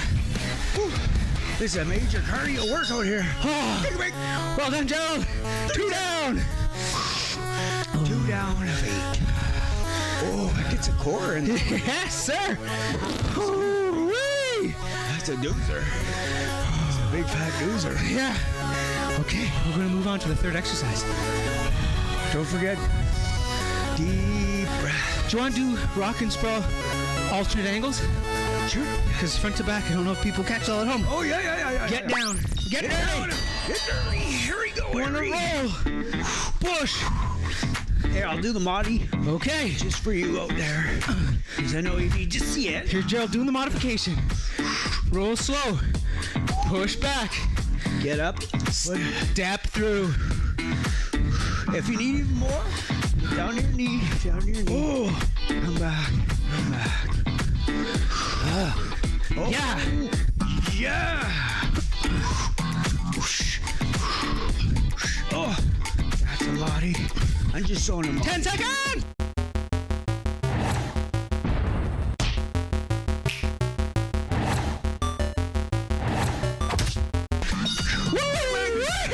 Okay, wait. Little short break. Short break. Just a smidge. Stay hydrated. Grab yourself some thunder juice and drink up. Oh, yeah. Drink it. I can't get enough of that thunderful stuff. Oh, yeah. Oh, that's good stuff. You sweating yet, Joe? I'm a little bit sweaty. Oh. Sweat hard! Striders. I'll go side to side. Oh no, how are we gonna do this? Okay, we don't want to bump. We'll go back and forth like okay, this. Ready? Ready! Oh, yeah. Low, slow, and control. Oh, yeah! Low, slow, and control. Here's a modifier. I'm just stepping into it. I can't get low. I won't get low. Do what you can do, but don't cheat your body. Remember, thunder's flutter. We've got 10 seconds. Oh yeah, we do. Oh, my thighs. My biceps femoris. Oh yeah. Oh yeah. Big break. Oh gosh. Ooh, you feeling that a little bit in my gluteus maximus. Oh yeah. Okay. It's the locomotive next. No. Shotters is next. Dang it. Get away with one there. Ah. Oh, I'm not tired. I'm just pretending to be tired. So I don't make I just feel bad. Yeah. These aren't deep breaths. Oh no. Sucking wind. Okay. Shotters. Okay. Yeah, we'll go angled. It's really Modify. Yeah. Let's go back. Touch your toes or touch your ankle, whichever's more comfortable. Yeah. But if you can do the ultra way. Good job, Gerald. Your form is looking A-okay. Look at you. Look at this. Harry. Nice range of motion. Good speed. I'll get back into it. Yeah. Smile it, Harry. We've got 10 seconds. Oh, yeah, we do. Just showing them different angles, right? Oh, yeah. Woo. There's a reversal. Oh, yeah. Break. Keep hydrated. If you're sweaty, dab down. Oh, yeah. Got some plum sauce going on. Oh, what are you doing there, Harry? Just goofing with you. Woo.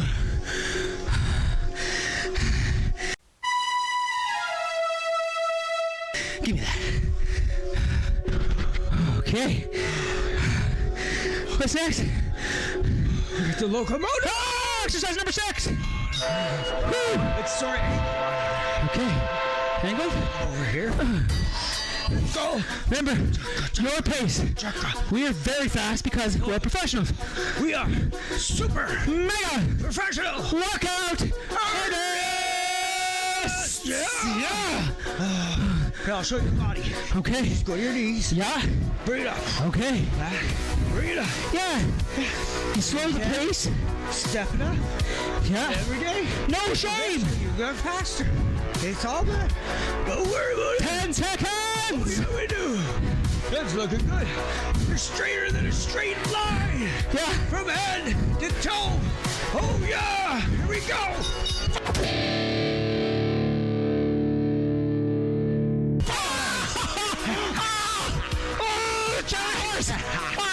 That's what happened. When you met the jumper. Put your sweat on my face. Oh, no way. You sweat hog.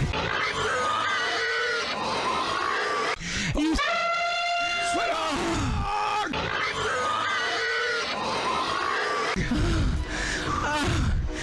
Ooh, that better not affect. Oh, my thunder march. Better not. Oh. That'll learn you.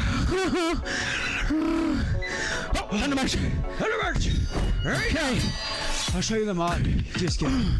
Oh yeah, I'll show you. Full blast! Full blast. This is difficult for 45 seconds. It's difficult for sure. It's big time. So I'm going to slow it down. Remember, bring your knee as high as you can. Twist your body as much as you can. Oh, yeah. You want to hit those external obliques. External obliques. What else you get? Biceps femoris. Oh, are you? Ooh, 10 seconds. 10 seconds. I'm also feeling it in my iliopsoas. Oh, yeah, yeah. My hip flexors. Ooh. So that's the medialis. Oh, boy. 7 done, Joe. 7 out of the way. One more. Thunderclaps is next. This is gonna be insanity. I'll go side to side. Okay. Give people a different perspective. You go. Watch this man. He knows his stuff. Thunderclaps! Woo! Right now! Get serious. It's time to get serious! Super mega! Awesome! Radical!